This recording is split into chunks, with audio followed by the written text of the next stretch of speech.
సింధూరారుణ విగ్రహాం త్రినయనాం మాణిక్యమౌళిస్ఫురత్తారానాయకశైఖరాం స్మితముఖీం ఆపీనవక్షోరుహాం పాణిభ్యాం అళిపూర్ణరత్నచషకం రక్తోత్పలం బిభ్రతీం సౌమ్యాం రత్నఘటస్థరక్తచరణాం ధ్యాయేత్ పరామంబికాం.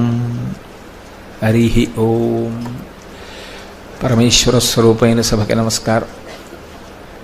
ఒక్కొక్కసారి మన సంకల్పంతో సభలు జరుగుతాయి, ఒక్కొక్కసారి పరదేవత యొక్క శాసనం మేరకు సభలు జరుగుతాయి. రెండవ వర్గానికి చెందినటువంటి సభ ఇది. ఒక విషయం మీద మాట్లాడాలి అని సంకల్పం చేస్తే అమ్మవారు కాదు ఈ విషయం మీద సభ జరగాలి అని నిర్ణయం చేసి చేయించుకుంటున్నటువంటి సభ శ్రీ కామాక్షి వైభవము. కామాక్షి పరదేవతని ప్రత్యేకించి వసంత నవరాత్రులలో ఆరాధించి తీరాలి. ఎందుకని అంటే శాస్త్రం 2 నవరాత్రులు విధించింది. ఒకటి శారదా నవరాత్రులు, 2 వసంత నవరాత్రులు. శారదా నవరాత్రులు ఆశ్వయుజ మాసంలో శుక్లపక్ష పాడ్యమి లగాయతు నవమి వరకు, అంటే దశమితో పరిపూర్ణమవుతుంది. ఏకాదశి రథోత్సవం, ద్వాదశి అన్నసంతర్పణ జరుగుతుంది, నారాయణ సేవ, అక్కడతో ఉత్సవాలు పూర్తవుతూ ఉంటాయి. ఇది శారదా నవరాత్రులు జరిగేటటువంటి క్రమం. చైత్రమాసంలో శుక్లపక్షంలో పాడ్యమి లగాయితూ వసంత నవరాత్రులు జరుగుతాయి. ఈ 2 నవరాత్రులలోనూ కూడా అమ్మవారిని ఆరాధన చేస్తారు. అమ్మవారిని ఆరాధన చేసేటప్పుడు కూడా ఏ రూపాలతో ఆరాధన చెయ్యాలో శాస్త్రం విధించింది. శారదా నవరాత్రులు చేసేటప్పుడు తప్పకుండా చండీపరదేవత యొక్క ఆరాధన జరగాలి. అందుకే ఆ కాలంలో చండీ హోమం బాగా చేస్తారు. చండీ అంటే చెడి కోపనే ఇది చండిహి అని, కొద్దిగా కోపంగా ఉంటుంది ఆవిడ. ఎందుకు కోపంగా ఉంటుంది అంటే భక్తుల మీద కాదు. అమ్మ పిల్లవాడు తప్పు చేసినప్పుడు కోపంగా ఉంటుంది, కానీ అమ్మ కోపంలో పిల్లల యొక్క సముద్ధరణ కోరుకోవడం ఎంత సహజంగా ఉంటుందో అమ్మవారు అధర్మం పట్ల ఆగ్రహించి ఉండడం అంత స్వాభావికంగా ఉంటుంది. అందుకే ఆవిడ్ని నమ్ముకున్న వాళ్ళకి వచ్చేటటువంటి సమస్య ఏమీ ఉండదు. పైగా శారదా నవరాత్రుల కాలంలో యమధర్మరాజు గారి యొక్క ఒక దంస్ట్ర అంటే ఒక కోర బయటికి వస్తుంది. వసంత నవరాత్రులలో 2వ కోర బయటికి వస్తుంది. ఇలా వచ్చిన కారణం చేత అకస్మాత్తుగా ప్రమాదాలు జరిగి విశేషమైనటువంటి రీతిలో జనక్షయం జరుగుతూ ఉంటుంది. నిజంగా ప్రమాదం జరిగితే ఏదో 1 2 దెబ్బతినవలసినటువంటి వాళ్ళు కొన్ని 100 మంది వెళ్ళిపోతూ ఉంటారు.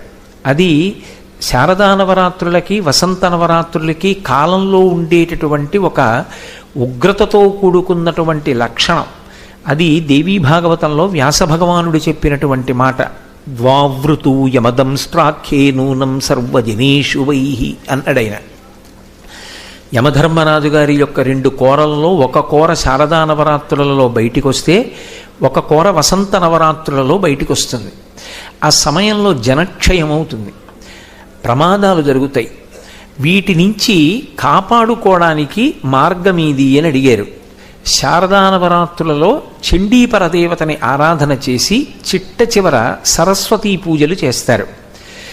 ఈ వసంత నవరాత్రులలో అమ్మవారి యొక్క సాత్విక స్వరూపారాధనం జరగాలి. అంటే చక్కగా అమ్మవారి లలితా సహస్రనామ స్తోత్ర పారాయణము, కామాక్షి పరదేవతకి సంబంధించినటువంటి వైభవాన్ని చెప్పుకోవడము, లలితా సహస్రనామ స్తోత్రంలో ఉండేటటువంటి నామాల గురించి వ్యాఖ్యానం చేయడము, అమ్మవారికి కుంకుమార్చనలు చెయ్యడము, ఇటువంటి సాత్వికమైనటువంటి ఆరాధనలు, అంటే పెద్ద పెద్ద హోమాలు యజ్ఞాలు యాగాలు చెయ్యకపోయినా నామావళిని చదువుకోవడం, అమ్మవారిని కుంకుమతో చైతన్య కుసుమాలతో ఆరాధించడం, అమ్మవారికి సంబంధించినటువంటి విషయం మీద ప్రవచనం చెయ్యడం వినడం, ఇటువంటివన్నీ కూడా పరదేవత యొక్క అనుగ్రహం చేత సమాజ రక్షణకు వ్యక్తి రక్షణకు కూడా దోహదపడతాయి అని శాస్త్రవాక్కు. అటువంటి వసంత నవరాత్రులలో విశేషించి ఇవాళ ప్రదోష వేళకి పంచమి తిథి ఉంది. పంచమి అమ్మవారి యొక్క స్వరూపం. అందుకే పంచమి పంచసంఖ్యేసి పంచసంఖ్యోపచారిణి అని. పంచభూత తత్వముగా ప్రకాశించేటటువంటి ప్రకృతి స్వరూపిణి అమ్మవారి. అటువంటి పంచమి ప్రదోష వేళకి ఉండగా సోమవారం యొక్క ప్రదోషం ఇవాళ స ఉమ. అందుచేత మరింత విశేషం. ఆవిడ చంద్రమండల మధ్యగా అని, చంద్రమండలం యొక్క మధ్యలో ఉంటుంది ఆ తల్లి. అంత విశేషమైనటువంటి రోజున శివకేశవుల యొక్క ఆలయాలు రెండూ ఒకే ప్రాంగణంలో ఉండి ఒక దేవాలయం నీడ ఇంకొక దేవాలయం మీద పడుతుంటే వాటి మధ్యలోంచి ప్రదక్షిణం చెయ్యడం జన్మజన్మాంతర సుకృతం అంటుంది శాస్త్రం. అలా ఒక్క ప్రాంగణంలో సాధ్యం కాదు. అది ఒక్క ఈ విశాఖపట్టణం కొమ్మాదిలోనే అష్టలక్ష్మి దేవాలయంగా ఇక్కడ శ్రీ మహావిష్ణువు విరాజమానుడై ఉంటే పక్కన స్ఫటికలింగంగా పరమేశ్వరుడు సర్వమంగళాదేవతతో కలిసి ఉన్నాడు. ఇటువంటి ప్రాంగణంలో కామాక్షి పరదేవతా వైభవం గురించి 4 మాటలు చెప్పుకునేటటువంటి భాగ్య విశేషం కలగడం కేవలం ఆ తల్లి యొక్క నిర్హేతుక కృపాకటాక్ష వీక్షణం తప్ప ఇందులో నా శక్తియుక్తులు కానీ, నా అర్హత కానీ, అధికారం కానీ ఏమీ లేవు. నిజంగా ఇంత పవిత్రమైన కాలంలో ఏది చెయ్యాలో అదే జరగడం ఆ తల్లి యొక్క శాసనం. అందుకే నేను ఉపన్యాస ప్రారంభంలోనే ఒక మాట అన్నాను. మనం సంకల్పం చేసేటటువంటి సభలు ఒక కోవకి చెందినవైతే పరదేవత యొక్క శాసనం చేత జరిగేటటువంటి సభలు 2వ కోవకి చెందుతాయి. ఇవాళ జరుగుతున్నటువంటి సభ 2వ కోవకి చెందినదై ఉంటుంది అని మనవి చేశాను. కామాక్షి పరదేవత కాంచీపురంలో ఉంది. కాంచీపురం 7 మోక్షపురులలో ఒకటి. అయోధ్య, మధుర, మాయా, కాశీ, కాంచీ, అవంతిక, పురి, ద్వారావతి చైవ సప్తైతే మోక్షదాయక. ఈ 7 మోక్షపురములు అంటారు. భారతదేశాన్నంతటినీ కలిపి అమ్మవారి స్వరూపంగానే భావన చేస్తారు. అందుకే భూమాత అంటారు. భూమాత, దేశమాత, లోకమాత, గోమాత, జనకమాత ఇవన్నీ అమ్మ యొక్క శబ్దాలుగా స్త్రీలింగంగానే అన్వయం చేస్తారు. అలా అన్వయం చేసేటప్పుడు ఈ 7 మోక్షపురులుగా ఏవైతే ఖ్యాతి గణించాయో అవి పురప్రవేశము చేతనే మోక్షమునకు అధికారమును కల్పిస్తాయి. కలియుగంలో ఇదొక విశేషం. ఎక్కువగా అనుష్ఠానం చెయ్యగలిగినటువంటి శక్తి కలిపురుషుని యొక్క ఉద్ధతి చేత అందరికీ ఉండదు. కాబట్టి అత్యంత సులభమైనటువంటి మార్గంలో మోక్షం పొందడానికి కావలసినటువంటి యోగ్యతని అమ్మవారు అనుగ్రహిస్తుంటుంది. అలా అనుగ్రహించేటటువంటి విధానంలో 7 మోక్షపురులలో ఏ పురిలోకైనా ప్రవేశం చెయ్యడం ఒక ఎత్తు.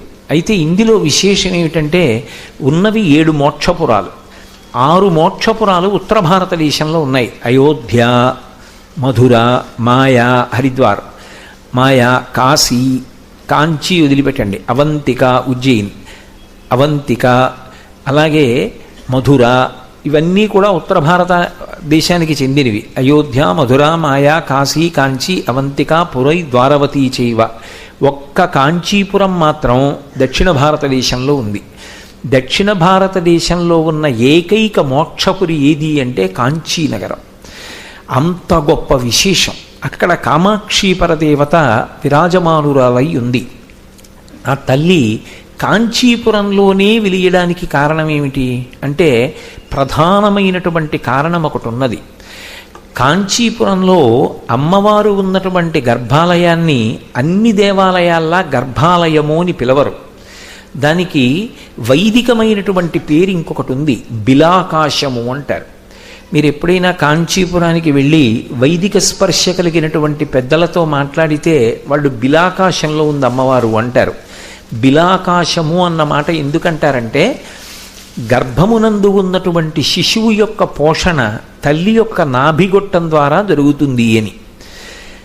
ఈ సమస్తమైనటువంటి భరతఖండాన్ని కూడా ఒక మాతృస్వరూపంగా భావన చేస్తే అందులో నాభి ప్రదేశము ఉన్నటువంటి కేంద్రము కామాక్షి పరదేవత ఎక్కడ ఆసీనురాలై ఉంటుందో అది ఖచ్చితంగా నాభీ కేంద్రమై ఉంటుంది.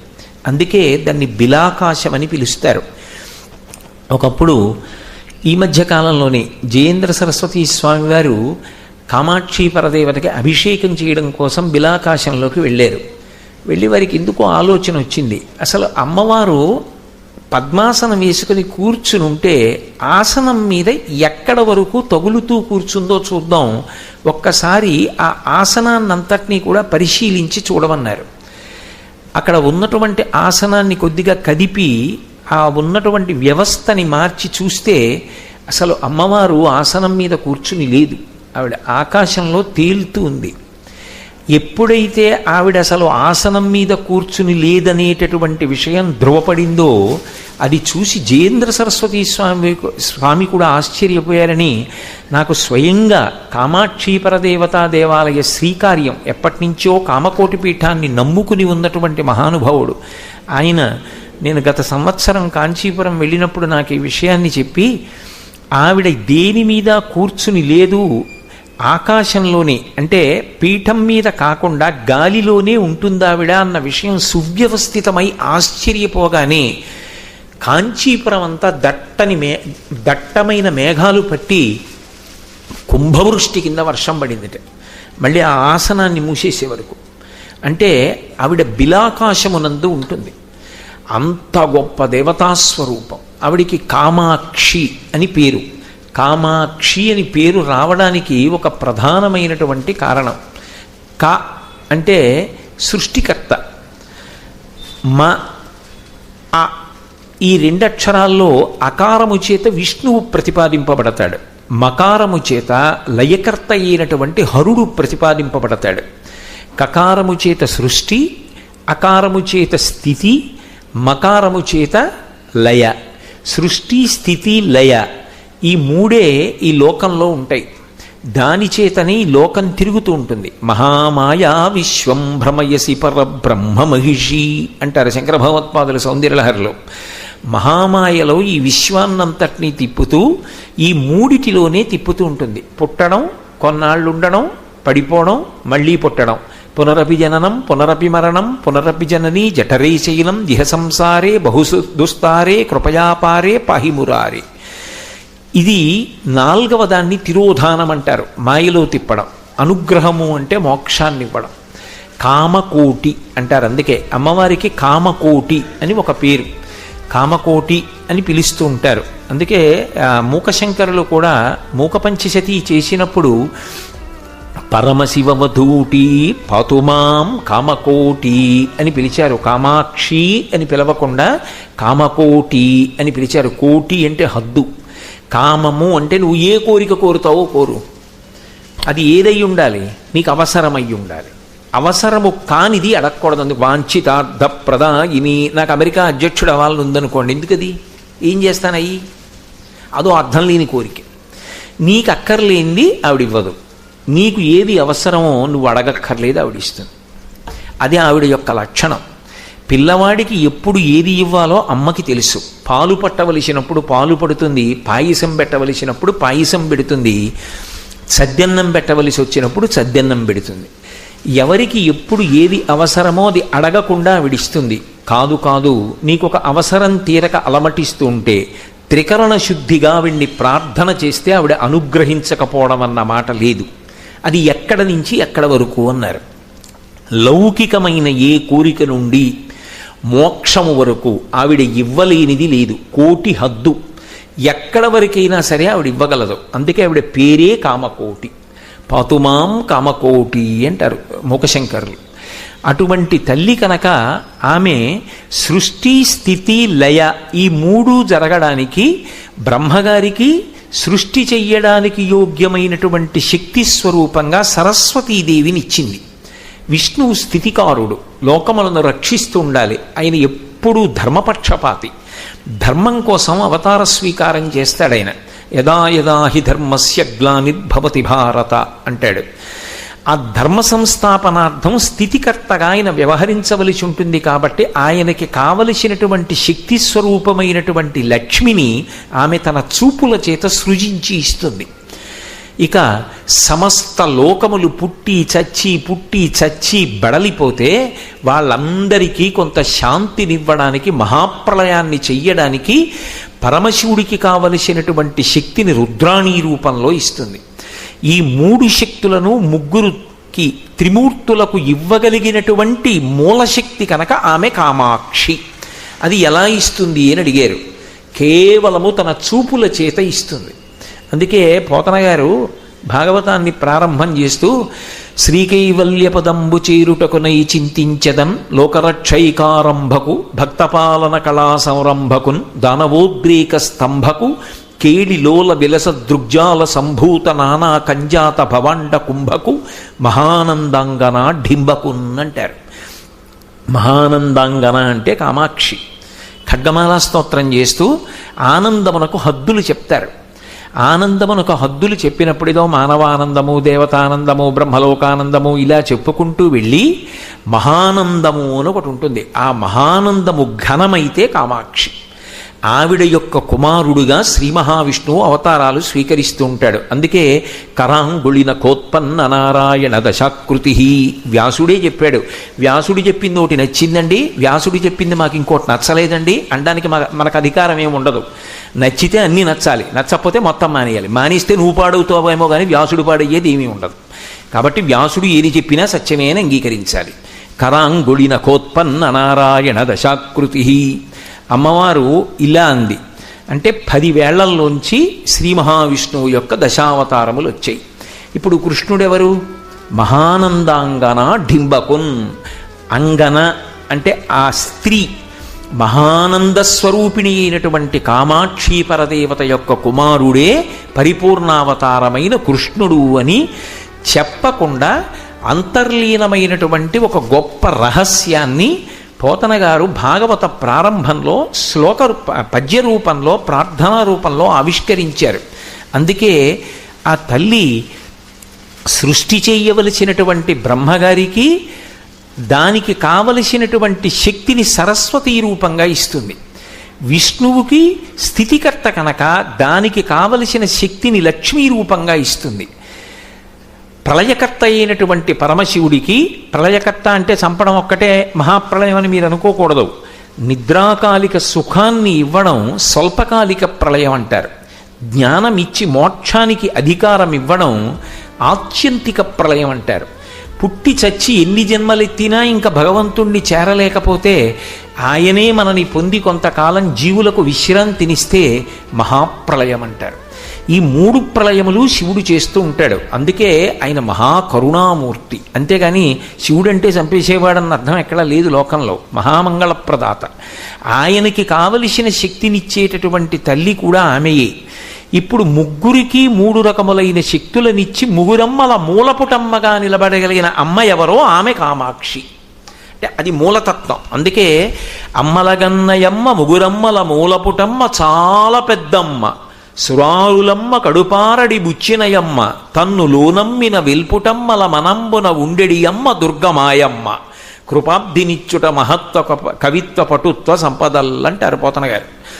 ఆ తల్లి ఏ శక్తినైనా అనుగ్రహించగలదు.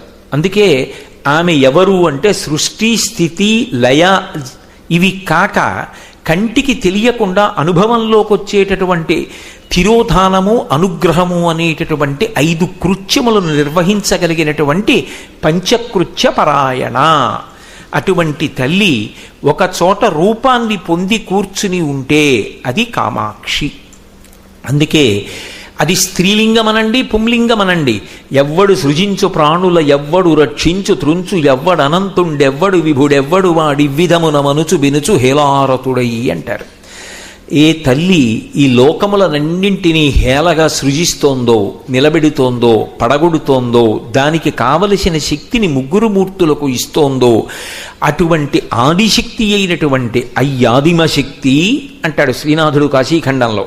అటువంటి ఆదిశక్తి ఒక సాకార రూపాన్ని పొంది నిలబడితే ఆవిడయే కామాక్షి. ఇప్పుడు ఆ కామాక్షి ఏమివ్వలేదు? ఏదైనా ఇస్తుంది ఆవిడ. ఆవిడ సహజంగా శక్తి స్వరూపం. కామాక్షి ఇంకొక రకంగా చూడండి. క అంటే బ్రహ్మశక్తి సరస్వతి, మ అంటే విష్ణుశక్తి లక్ష్మి. ఆవిడ యొక్క 2 కన్నులలో 2 శక్తులు ఉంటాయి. కా మ అంటే సరస్వతి లక్ష్మి. అందుకే సచామర రమావాణి సవ్యదక్షిణ సేవిత అంటాడు వ్యాసుడు లలితా సహస్రంలో. కామాక్షికి ఒకవైపు కుడి చేతి వైపు సరస్వతీదేవి ఉంటుంది, ఎడమ చేతి వైపు లక్ష్మీదేవి ఉంటుంది. కుడి చేతి వైపు సరస్వతీదేవి చామరం వేస్తూ ఉంటుంది, ఎడమ చేతి వైపు లక్ష్మీదేవి చామరం వేస్తూ ఉంటుంది. మీరు నన్ను మన్నించండి, ఇవాళ చాలా చోట్ల పుస్తకాల మీద వేసేటటువంటి చిత్రపటాలలో ఈ రూపాలు తప్పుగా వేస్తున్నారు. కుడి చేతి వైపు సరస్వతి ఉండాలి, ఎడమ చేతి వైపు లక్ష్మీదేవి ఉండాలి. ఎడమ చేతి వైపు ఎవరుంటారో వాళ్ళకన్నా కుడి చేతి వైపు ఉండేటటువంటి వాళ్ళు మరింత ప్రధానులు అని గుర్తు. ఏది ప్రధానమో అది కుడి చేతి వైపు ఉంచుకుంటారు. అంత ప్రధానము కాకపోతే ఎడమవైపు ఉంచుతారు, పోలిక చెప్పవలసి వస్తే. అయితే ఇక్కడ మీరు ఒకటి జ్ఞాపకం పెట్టుకోవాలి, సరస్వతి కన్నా లక్ష్మి తక్కువని కాదు, అది లక్ష్మీదేవిని కించపరచడం కాదు, మన వైపు నుంచి అవగాహన చేసుకోవాలి. సరస్వతీ కటాక్షం లేని లక్ష్మీ కటాక్షం ఉందనుకోండి, భయహేతువు పతనహేతువు. ఏ అక్షరం ముక్క రాదు అతనికి, 2 అంకెలు కూడలేడు, ఒక్క వేలిముద్ర మాత్రమే వేయగలడు, కోట్ల ఐశ్వర్యం ఉంది. వేలిముద్ర వెయ్యాలంటే భయం, ఎంత వచ్చిందో తెలియదు, ఎంత పోతోందో తెలియదు, ఏ కార్యానికి దానం చెయ్యాలో తెలియదు, దేనికి ఖర్చు పెట్టకూడదో తెలియదు. సరస్వతీ కటాక్షం లేదు, లక్ష్మీ కటాక్షం ఉంది, ఎంత భయంగా బతుకుతాడు, నన్ను ఎవరు మోసం చేస్తాడో అనుకుంటాడు. సరస్వతీ కటాక్షం ఉండి లక్ష్మీ కటాక్షం ఉంది, హాయిగా ఉంటాడు. అందుకే మీరు, నేను పేర్లు చెప్పడం బాగుండదు కానీ, చాలా కుటుంబాల్లో తండ్రి ఆగర్భ శ్రీమంతుడైతే పిల్లలకి బాగా చదివిస్తాడు ముందు. నాకు అంత చదువు లేక ఈ వ్యాపారాన్ని నిర్వహించడంలో తొట్టుపాటు పడ్డాను, చాలా కష్టపడ్డాను, 10 మందిని నమ్మడంలో చాలా ఇబ్బంది పడ్డాను, నా బిడ్డలు అలా ఇబ్బంది పడకూడదు, వాళ్ళు ముందు బాగా చదువుకోవాలంటాడు. సరస్వతీ కటాక్షంతో లక్ష్మీ కటాక్షం ఉందనుకోండి, అప్పుడు భయపడడానికి ఏం ఉండదు. ఎంత ఐశ్వర్యం ఉండనివ్వండి, తాను హాయిగా ప్రశాంతంగా కూర్చుంటాడు. దేనికి ఖర్చు పెట్టాలో దానికే ఖర్చు పెట్టి, దానికే దానం చేసి దాన్ని అభ్యున్నతిని పొందుతాడు. అందుకే ముందు సరస్వతీ కటాక్షం అడిగి లక్ష్మీ కటాక్షం అడుగుతారు. చాలామంది తెలియక ఒక మాట అంటారు, సరస్వతి లక్ష్మి ఓ చోట ఉండవంటారు. ఎందుకు అలా అంటారు అన్నారు అనుకోండి, వాళ్ళిద్దరూ అత్తా కోడళ్ళండి, శ్రీ మహావిష్ణువు భార్య లక్ష్మీదేవి, విష్ణువు నాభికమలంలోంచి బ్రహ్మగారు వచ్చాడు, బ్రహ్మగారి భార్య సరస్వతీదేవి, అత్తా కోడళ్ళలో చోట ఉండరు కదా, అందుకని చెప్పేసి సరస్వతి లక్ష్మి ఓ చోట ఉండరు. ఇది అక్కర్లేని పెంకితనాలకు పోయే కుటుంబాలకి పనికొస్తుందేమో కానీ సరస్వతీదేవికి లక్ష్మీదేవికి అన్వయం అవదది. అసలు సరస్వతి ఎక్కడుంటుందో లక్ష్మి అక్కడుంటుంది. విద్వాన్ సర్వత్ర పూజ్యతే. నిజానికి సరస్వతీ కటాక్షం లేశమాత్రం ఉండనివ్వండి, వాడు ఎంతో లక్ష్మీ కటాక్షాన్ని ఎప్పుడూ పొందుతాడు. మీకు ఉదాహరణ నేను సరిపోను, మీలో ఎవరికున్న ఐశ్వర్యం కన్నా నాకున్న ఐశ్వర్యం బహుశా తక్కువే. మీ అందరూ కింద కూర్చున్నారు, నేను పైన కూర్చున్నాను, నేను చెప్పింది మీరు వింటున్నారు. ఎందుకని?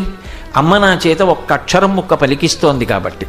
ఆ సరస్వతీ కటాక్షం ఉన్నప్పుడు లక్ష్మీ కటాక్షం లేదని ఎవరు చెప్పారు? ఈ యోగ్యత నాకు ఎందుకు కలిగింది అంటే అది లక్ష్మీదేవి అనుగ్రహమే కదా. సభాపూజ్యత లక్ష్మీదేవి అనుగ్రహం కాదు, గౌరవం లక్ష్మీదేవి అనుగ్రహం కాదు. ఆ తల్లి అనుగ్రహం నాకు ఎందుకు కలిగింది? సరస్వతీ కటాక్షము లేశమాత్రమైన ప్రసరించింది కాబట్టి. ఇద్దరూ ఒక చోట ఉండరని ఎవరు చెప్పారు? అదో అర్థం లేని సిద్ధాంతం. సరస్వతీ కటాక్షం ముందు మనకు ఉండాలి, అందుకని ఆవిడ కుడి చేతి వైపు పెట్టుకుంది. అంతేగాని ఏదో లక్ష్మీదేవిని చిన్నపుచ్చడం ఆవిడ సిద్ధాంతం కాదు. సరస్వతీదేవి కుడివైపు ఉంటుంది, లక్ష్మీదేవి ఎడమవైపు ఉంటుంది. ఇద్దరూ చామరం వేస్తూ ఉంటారు బాహ్యంలో. నిజానికి ఆవిడ కన్నులలో ఉంటారు.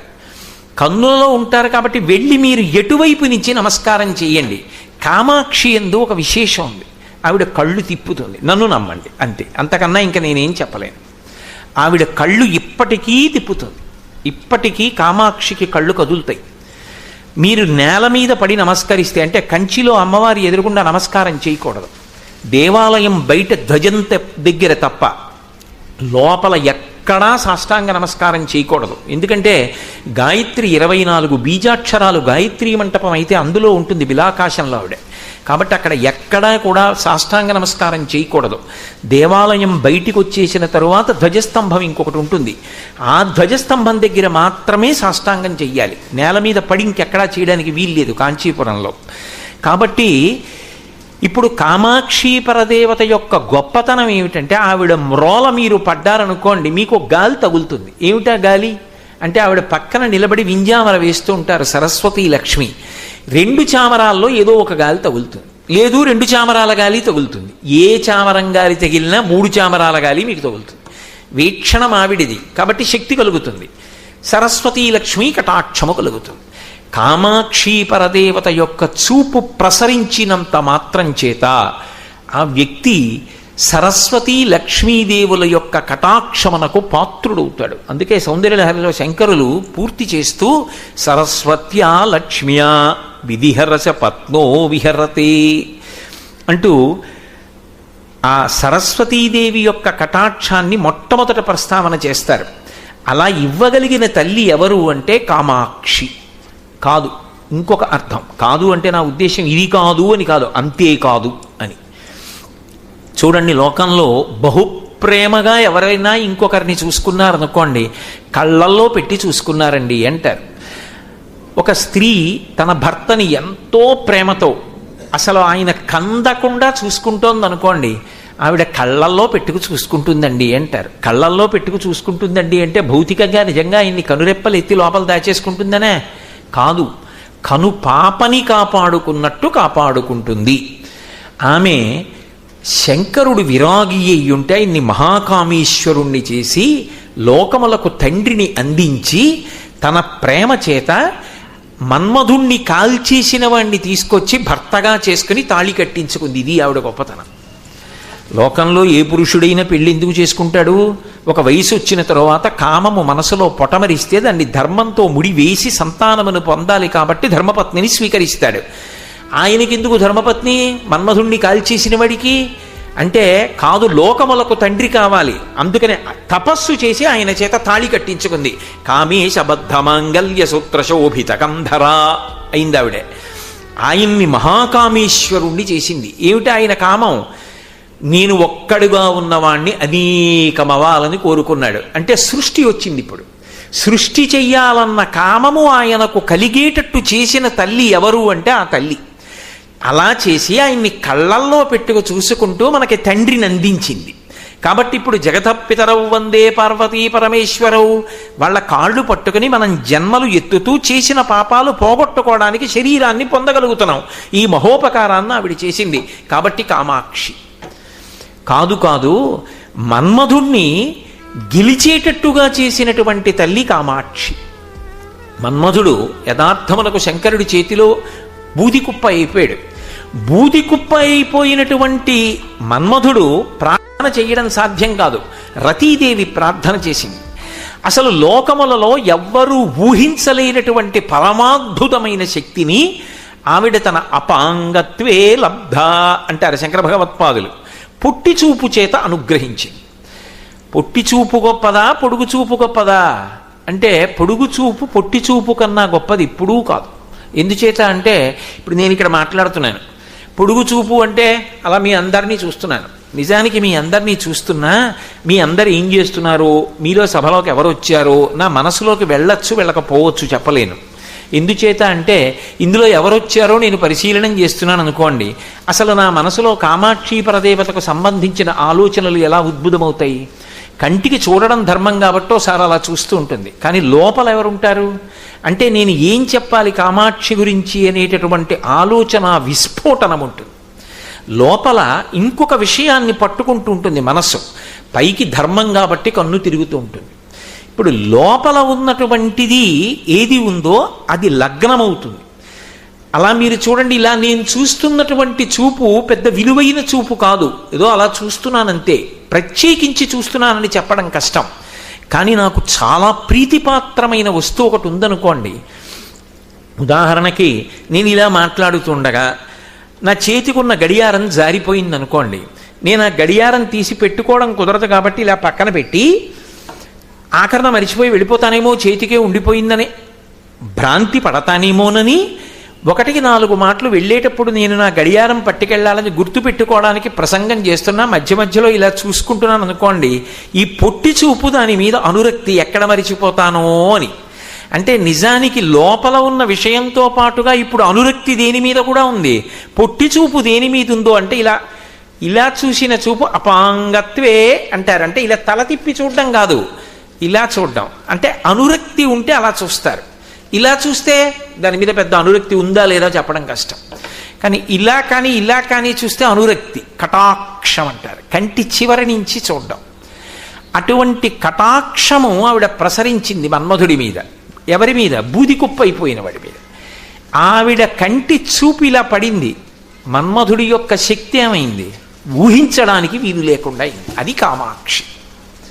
ఎలా అయింది అంటే శంకర భగవత్పాదులు సౌందర్యలహరిలో చెప్తారు, ధను పౌష్పం మౌర్వీ మధుకరమయీ పంచవిశిఖ వసంతు సామంతో మలయమరుదాయూధనరథ తదాప్యేక సర్వం హిమగిరిసుతే కమపి కృపాం అపాంగతే లబ్ధ్వా జగదిదమనంగో విజయతే అన్నారు. అసలు శంకర భగవత్పాదులే సాటి, వారిలాంటి కవి సృష్టిలో ఇక లేడు. వస్తే మళ్ళీ ఆయనే రావాలంతే. ఆయన లాంటి కవి, ఆయన లాంటి భక్తుడు, ఆయన వంటి జ్ఞాని ఈ లోకమునందు లేరు, ఇప్పటి వరకు పుట్టలేదు. ఆయనకు ఆయనే. ఆయన తర్వాత ఆయనతో సమానుడు ఎక్కడైనా చెప్పవలసి వస్తే హనుమ ఒక్కరే. హనుమ జీవితం ఎలా ఉంటుందో శంకర భగవత్పాదుల జీవితం అలా ఉంటుంది. ఇద్దరు మహాత్యాగులు. కాబట్టి శంకరులు అలా మాట్లాడతారు. ధను పౌష్పం మౌర్వీ మధుకరమయీ పంచవిశిఖ. మన్మధుడికి ధనస్సు ఏమిటి? పువ్వులతో చేసినటువంటి ధనస్సు. వింటినారి ఒకటి ఉండాలి కదా, ఆ వింటినారి ఉంటే కదా బాణాన్ని చెవి వరకు ఆ వింటినారికి సంధించి లాగి వదిలిపెట్టాలి. ఆకర్ణాంతము లాగారంటారు. లాగాలంటే స్థితిస్థాపక శక్తి ఉండాలి ఆ వింటినారికి. ఎదురుగుండానేమో ధనస్సు ఇలా పువ్వులతో చేశారు, వెనక వింటినారి తుమ్మెదలతో చేశారు. లోకంలో ఎక్కడైనా ఎదురుగుండా పువ్వులు ఉంటే తుమ్మెదలన్నీ ఓ వరుస క్రమంలో నిలబడతాయి, అసలు అవి వెళ్ళిపోతాయి అటు ఇటు. ఒకవేళ నిలబడ్డాయి అనుకోండి, దానికి బాణం గుచ్చి ఎలా లాగుతారు? ఆకర్ణాంతం. తుమ్మెదల మధ్యలోంచి బాణం బయటికి వస్తుంది, అంతేకాని అది ఇలా లాగితే చెవిదాకా వస్తుందా? అంటే ఇంకా అంతకన్నా బలహీనమైన ధనస్సు లోకంలో ఎక్కడైనా ఉంటుందా? ఈ తుమ్మెదలు ఎప్పుడు పోదామా పువ్వుల మీద కన్నా చూస్తుంటాయి. ధను పౌష్పం మౌర్వీ మధుకరమయీ పంచవిశిఖ. పోన్లే బ్రహ్మాస్త్రం, రౌద్రాస్త్రం, నారాయణాస్త్రం, పాశుపతాస్త్రం ఇటువంటి అస్త్రాలు ప్రయోగిస్తాడండి మన్మథుడు. ధనస్సుతో సంబంధం ఏముంది? అభిమంత్రించి విడిచిపెడతాడు అందామా? ఆయన దగ్గర ఉన్నవి 5 బాణాలు, అవి కూడా 5 పువ్వులు. 5 పువ్వుల్ని బాణాలుగా వాడతాడు. పంచవిశిఖ వసంతు సామంతో. కాదండి, ఆయన స్నేహితుడు చాలా గొప్పవాడు. అందుకని ఈయన విషయంలో మనం పరాకుగా ఉండాలి. కుబేరుడు ఉన్నాడు అనుకోండి, తనంత తాను శక్తివంతుడు కాడు, కానీ కుబేరుడికి స్నేహితుడు శంకరుడు. అందుకని కుబేరుడు అంటే అందరూ భయపడతారు, ఎందుకంటే శంకరుడు స్నేహితుడు గనక. అలా మన్మధుడికి కూడా ఎవరైనా గొప్ప స్నేహితుడు ఉన్నాడా? వసంతుడు ఉన్నాడు. ఆ వసంతుడు ఎప్పుడు ఉంటాడు? ఇప్పుడు ఉంటాడు, చైత్ర వైశాఖ మాసములలో ఉంటాడు. చైత్ర వైశాఖ మాసములు వెళ్ళిపోయి మళ్ళీ జ్యేష్ఠమాసం వచ్చిందనుకోండి, ఇక కనపడ్డావు. మళ్ళీ చైత్రం వస్తేనే కనపడతాడు, అంత గొప్ప స్నేహితుడు. సంవత్సరంలో 2 నెలలు ఉంటాడు పక్కన, 10 నెలలు ఉండడు, ఇంత గొప్ప స్నేహితుడు. పోనీ ఆయన రథం చాలా గొప్పదండి, అదే సామాన్యమైన రథం కాదండి, అంత గొప్ప రథం. అందామా? ద్రోణాచార్యుల వారి గురించి మహాభారతంలో చెప్తారు. ద్రోణాచార్యుల వారు రథం ఎక్కి యుద్ధం చేస్తే భూమికి పైకి లేచి వెళ్ళేదిట, అలా వెళ్ళేది ఆయన రథం. అంత గొప్ప రథాలు ఎక్కిన వాళ్ళు ఉన్నారు లోకంలో. అలా ఏమైనా రథం ఎక్కుతాడా అంటే, ఆయన ఎక్కినటువంటి రథం మలయపర్వతం నుంచి వచ్చేటటువంటి చందనపు చెట్ల గాలి రథంగా ఉంటుంది. మీరు చూడండి, ఒక్కొక్కసారి ఎక్కడో మంచి కీర్తన వినపడుతూ ఉంటుంది, అలా విందాం అనుకున్నారనుకోండి, గాలికి ఇంకో వైపు పోతుంది, కొంచెం వినపడుతుంది, కొంచెం ఎటు పోతుంది. ఆయన రథం అంతే, ఇటు వెళ్ళంటే అటుపోతుంది, దాని ఇష్టం, గాలి ఎటేస్తే అటుపోతుంది. అంతేకాని శత్రువు ఇటు ఉంటే ఇటు రాదు, అటుపోతుంది. అది అంత బలహీనమైన రథం. మలయమరుదాయోధన రథ. అసలు ఆయనకో శరీరం ఉందా యుద్ధం చేయడానికి? అనంగో శరీరం లేదు, ఎందుకంటే శంకరుడు కాల్చేశాడు. ఇన్ని బలహీనతలు ఉన్నటువంటి మన్మధుడు, మాకు ఏమీ వద్దు మహాప్రభో, సర్వసంగ పరిత్యాగులమై పరబ్రహ్మాన్ని తెలుసుకుంటామని అన్నీ విడిచిపెట్టి ఎక్కడికో వెళ్ళి ముక్కు మూసుకొని తపస్సు చేసుకుంటున్న వాళ్ళ మీద బాణం వేశాడనుకోండి, వాళ్ళ జీవితాలు ఎలా తల్లడిల్లిపోతున్నాయి. ఇంత శక్తి ఎక్కడి నుంచి వచ్చింది? అపాంగతే లబ్ధ్వా. అమ్మవారు బూడిది కుప్పగా పడిపోయిన మన్మధుణ్ణి రతీదేవి ప్రార్థన చేస్తే ఒక్కసారి ఇలా చూసిందిటంతే, అలా చూడలేదు, ఇలా చూసింది. అపాంగతే, ఆవిడ పొట్టి చూపు చూస్తే ఇంత శక్తి వచ్చేసింది. జగదిదమనంగో విజయతే, జగత్తునంతటినీ గెలిచేస్తున్నాడు.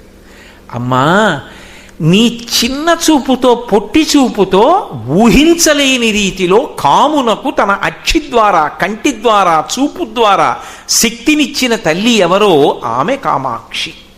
ఇప్పుడు ఆవిడ చూపు శక్తి ఎలా ఉంటుంది అంటే దాన్ని చెప్పడం ఎవరికీ సాధ్యం కాదు. ఇంకా అంత గొప్ప తల్లి. కాబట్టి కామాక్షి కాదు. కా అంటే జిజ్ఞాస, మా అంటే ఆగు, అడగవద్దు అని. జిజ్ఞాస అంటే ఎవరు భగవంతుడు, భగవంతుడిని ఎలా తెలుసుకోవడం అని ఎవరైనా లోపల అంతర్మథనం చెందారనుకోండి, జిజ్ఞాస పొందాడంటారు. ఆర్తో జిజ్ఞాసురర్థార్థీ జ్ఞానీచ భరతర్షభ అంటాడు గీతాచార్యుడు. ఈ నలుగురు నన్ను ఆశ్రయిస్తున్నారంటాడు. జిజ్ఞాసువు, భగవంతుడి గురించి తెలుసుకోవాలని ఎవరు అనుకుంటున్నాడో అటువంటి వాడు కామాక్షి అమ్మవారి వంక చూసి, అమ్మా నాకు ఎలా అర్థం అవుతావమ్మా నువ్వు అని అడిగితే ఆవిడంటుంటే, మా ఆగు, తొందరపడకు, నువ్వు తెలుసుకుంటానంటే నేను తెలియను, నేను నీ వంక ప్రసన్నంగా చూస్తే నేను నీకు అర్థం అవుతాను. నేను అర్థం అవడం కాదు, శివుడు అర్థం అవుతాడు, మాయ తొలగించేస్తాను అంటుందిట. అందుకని కామాక్షి తన చూపుల చేత జిజ్ఞాసని ఫలవంతం చేస్తుంది, శివుడు ఎవరో తెలిసేటట్టుగా చేస్తుంది. అసలు అమ్మవారికి ఉన్న గొప్పతనం ఏమిటంటే, ఆవిడ అనుగ్రహం కలిగితే ఆవిడ కాదు తెలిసేది, ఆయన తెలుస్తాడు. అందుకే శివశక్తి ఐక్యరూపిణి లలితాంబిక. ఆ తల్లి ఏం చేస్తుందంటే మహామాయ అన్న అవనికని పైకెత్తేసి శివుడెవరో తెలిసేటట్టుగా చేస్తుంది. శీర్ఘాళి అని ఒక క్షేత్రం అద్భుతంగా ఉంటుంది. చెన్నై నుంచి చిదంబరం వెళ్ళి చిదంబరం నుంచి తిరుక్కడయ్యూరు ఎడుతుంటే ఆ మార్గంలో ఉంటుంది శీర్ఘాళి. చూసి తీరాలి జీవితంలో. జ్ఞానసంబంధనాయనార్ మొట్టమొదట జ్ఞానం పొందిన క్షేత్రం అది. అక్కడ చిన్న పిల్లవాడు జ్ఞానసంబంధనాయనార్. ఆ చిన్న పిల్లవాడిగా ఉండగా తండ్రి గారు సంధ్యావందనం చేసుకోవడానికి శివాలయంలోకి వెళ్ళాడు. శివాలయంలోకి వెళ్ళి సంధ్యావందనానికి సమయం అవుతోందని పిల్లవాడిని కళ్యాణ మంటపంలో కూర్చోపెట్టి, పెద్ద పెద్ద కళ్యాణ మంటపం అని ఉండేది పూర్వం శివాలయాల్లో, కళ్యాణం చేయడానికి మంటపం, అందులో కూర్చోబెట్టి, ఒరే నేను స్నానం చేసి వస్తాను రా, కోనేట్లో మునుగుతాను, కాసేపు అర్ఘ్యం ఇచ్చి సంధ్యావందనం చేస్తా, ఇక్కడ కూర్చో అన్నాడు. వాడికి భయం వేసింది, కుయ్యోమన్నాడు. తండ్రి అన్నాడు, భయపడకు, నాకు నీకు అందరికీ తల్లిదండ్రులు ఉన్నారు, నీకు ఒకవేళ భయం వేస్తే అదిగో గోడ మీద పార్వతీ పరమేశ్వరులు ఉన్నారు కదా, అక్కడ వాళ్ళ వంక చూసి అమ్మా అను, ఆవిడొచ్చి నిన్ను రక్షిస్తుంది అన్నాడు. ఆ పిల్లాడు అంతే అనుకున్నాడు, ఓహో పిలిస్తే వస్తుంది అనుకున్నాడు. తండ్రి నడిచెడుతున్నాడు, వీడు చూస్తున్నాడు కొడుకు. ఆయన తిన్నగా వెళ్ళి కోనేట్లో మునిగాడు. కోనేట్లో మునిగితే తండ్రి ఎక్కడ కనపడతాడు? ఓసారి మునకేసినప్పుడు నీళ్ళల్లోకి వెళ్ళాడు. వాడికి భయం వేసింది, నాన్నగారు కనపడలేదని అమ్మా అన్నాడు. అడి తిరిగి అమ్మా అన్నప్పుడు అది బొమ్మ అని పిలవలేదు, అమ్మే అని పిలిచాడు. అమ్మేని నమ్మి పిలిచేటప్పటికి ఆవిడ లేచి వచ్చేసింది. లేచి వస్తే ఆయన వచ్చాడు. అది ఆవిడొస్తే ఆయన వస్తాడు, ఆయన వచ్చాడు. ఇద్దరు వస్తే ఆవిడ పిల్లాడిని ఎత్తుకుంది. వాడు ఏడుస్తున్నాడు. ఆవిడ ఆయన వంక చూసింది. ఆయన అన్నాడు, అలా చూస్తామే, లోకమాతవి, పిల్లలు ఏడిస్తే ఏం చేయాలో తెలియదు, స్తన్యమి పాలు తాగి వాడు ఊరట పొందుతాడు అంది. ఆవిడ నవ్వంది, ఏమిటో అందరు తల్లుల గురించి చెప్పినట్టు చెప్తున్నారు, నా స్తన్యం ఇస్తే వాడికి కడుపు నిండడం కాదు, మీరు తెలుస్తారని. తెలియని అన్నాడు. ఆవిడ స్తన్యం ఇచ్చింది, వాడు పాలు తాగాడు. వాడికి శివుడు ఎవరో తెలిసిపోయింది. అంటే జ్ఞానం వచ్చేసి సర్వలోకములు శివుడిగా కనబడ్డాయి. ఇప్పుడు పిల్లలు రుద్రం జరిగారు కదా, రుద్రం జరిగితే దాని అర్థం ఏమిటి? నమచ్చోరాయచ శిష్ప్యాయచ భైన్యాయచ శకత్యాయచ ప్రవాహ్యాయచ అంటే దొంగలో శివుడున్నాడు, దుంగలో శివుడున్నాడు, మేఘంలో శివుడున్నాడు, ప్రవాహంలో శివుడున్నాడు, నురుగులో శివుడున్నాడు. అలా కనపడితే రుద్రం ఫలించింది. అది శివుడు కనబడ్డాడంటే విశ్వమునందు విశ్వనాథుడు దర్శనమయ్యాడు. ఆ పిల్లవాడికి జ్ఞానం వచ్చేసి ఈలోగా తండ్రి వచ్చాడు సంధ్యావందనం చేసుకుని. ఇద్దరు అంతర్ధానమై గోడెక్కేశారు. పిల్లవాడి నోటి చివర పాలు కనబడ్డాయి. తండ్రికి కోపం వచ్చింది. ధూర్తుడా, ఎవరిచ్చిన పాలు తాగావురా అన్నాడు. ఆయన అన్నాడు, ఇలా చూపించి అమ్మిచ్చింది అన్నాడు. ఆయన తెల్లబోయాడు. తెల్లబోయి పిల్లాడి మూతి తుడిచి పిల్లాడిని ఎత్తుకుని గుడిలోకి ఎడుతున్నాడు. వాడు పత్తికాలు పాడాడు. పత్తికాలు అంటే దండకాలు. మనకి నన్నయ్య గారు భారతంలో శ్రీకంఠలో కేశలోకోద్భవస్థాన సంహారహారి మురాప్రియా చంద్రధారి మహేంద్రాది బృందారకానంద సందోహ సందాయి పుణ్యస్వరూప విరూపాక్ష దక్షాధ్వరధ్వంస కాదేవ నీదైన తత్వంబు భావించి బుద్ధి ప్రధానంబు కర్మంబు విజ్ఞానం అధ్యాత్మ యోగంబు సర్వక్రియాకారణం బంచు నానా ప్రకారంబులన్ బుద్ధిమంతులు విచారించితో నిన్ను భావింతురీచాన సర్వేశ్వర అని పెద్ద దండకం ఇస్తారే, అలా వాడు పత్తికాలు పాడుతున్నాడు. పాడుతూ ఇలా ఇలా చేతులు కొడుతున్నాడు. చిన్న పిల్లాడు, వాడి చేతులు ఎర్రపడిపోతున్నాయి, చూడలేకపోయారు పార్వతీ పరమేశ్వరులు. వాడికి పైనుంచి చిడతలు విడిచిపెట్టారు. వాడి చిడతలు వాయిస్తూ వెళ్ళాడు. తండ్రి తెల్లబోయాడు, ఎక్కడి నుంచి వచ్చింది జ్ఞానం అని. ఆవిడ అనుగ్రహించింది, వచ్చేసింది. అపితకుచాంబ, అందుకే అరుణాచలం అగ్నిలింగం అంటే జ్ఞానాగ్ని అని. జ్ఞానదాత మహీశ్వర. ఎవరిస్తారా జ్ఞానం అంటే శంకరుడిస్తాడు. ఈశాన సర్వభూతానాం ఈశ్వర సర్వ విద్యానాం బ్రహ్మాధిపతిర్బ్రహ్మణోధిపతిర్బ్రహ్మా శివో మే అస్తు సదాశివోం. నటన చేస్తాడు తప్ప నిజానికి కామమునకు క్రోధమునకు ఎన్నడూ వశపడని వాడెవరంటే ఒక్క శివుడే. ఇది సదాశివోం. నేను చెప్పట్లా, వేదం చెప్తోంది అన్నమాట. సదాశివ ఆయనకు ఒక్కడికే అన్వయం. సదాశబ్దంతో అన్వయం ఇంకెవరికి ఉండదు, ఒక్క శివుడికే ఉంటుంది సదాశివ అని.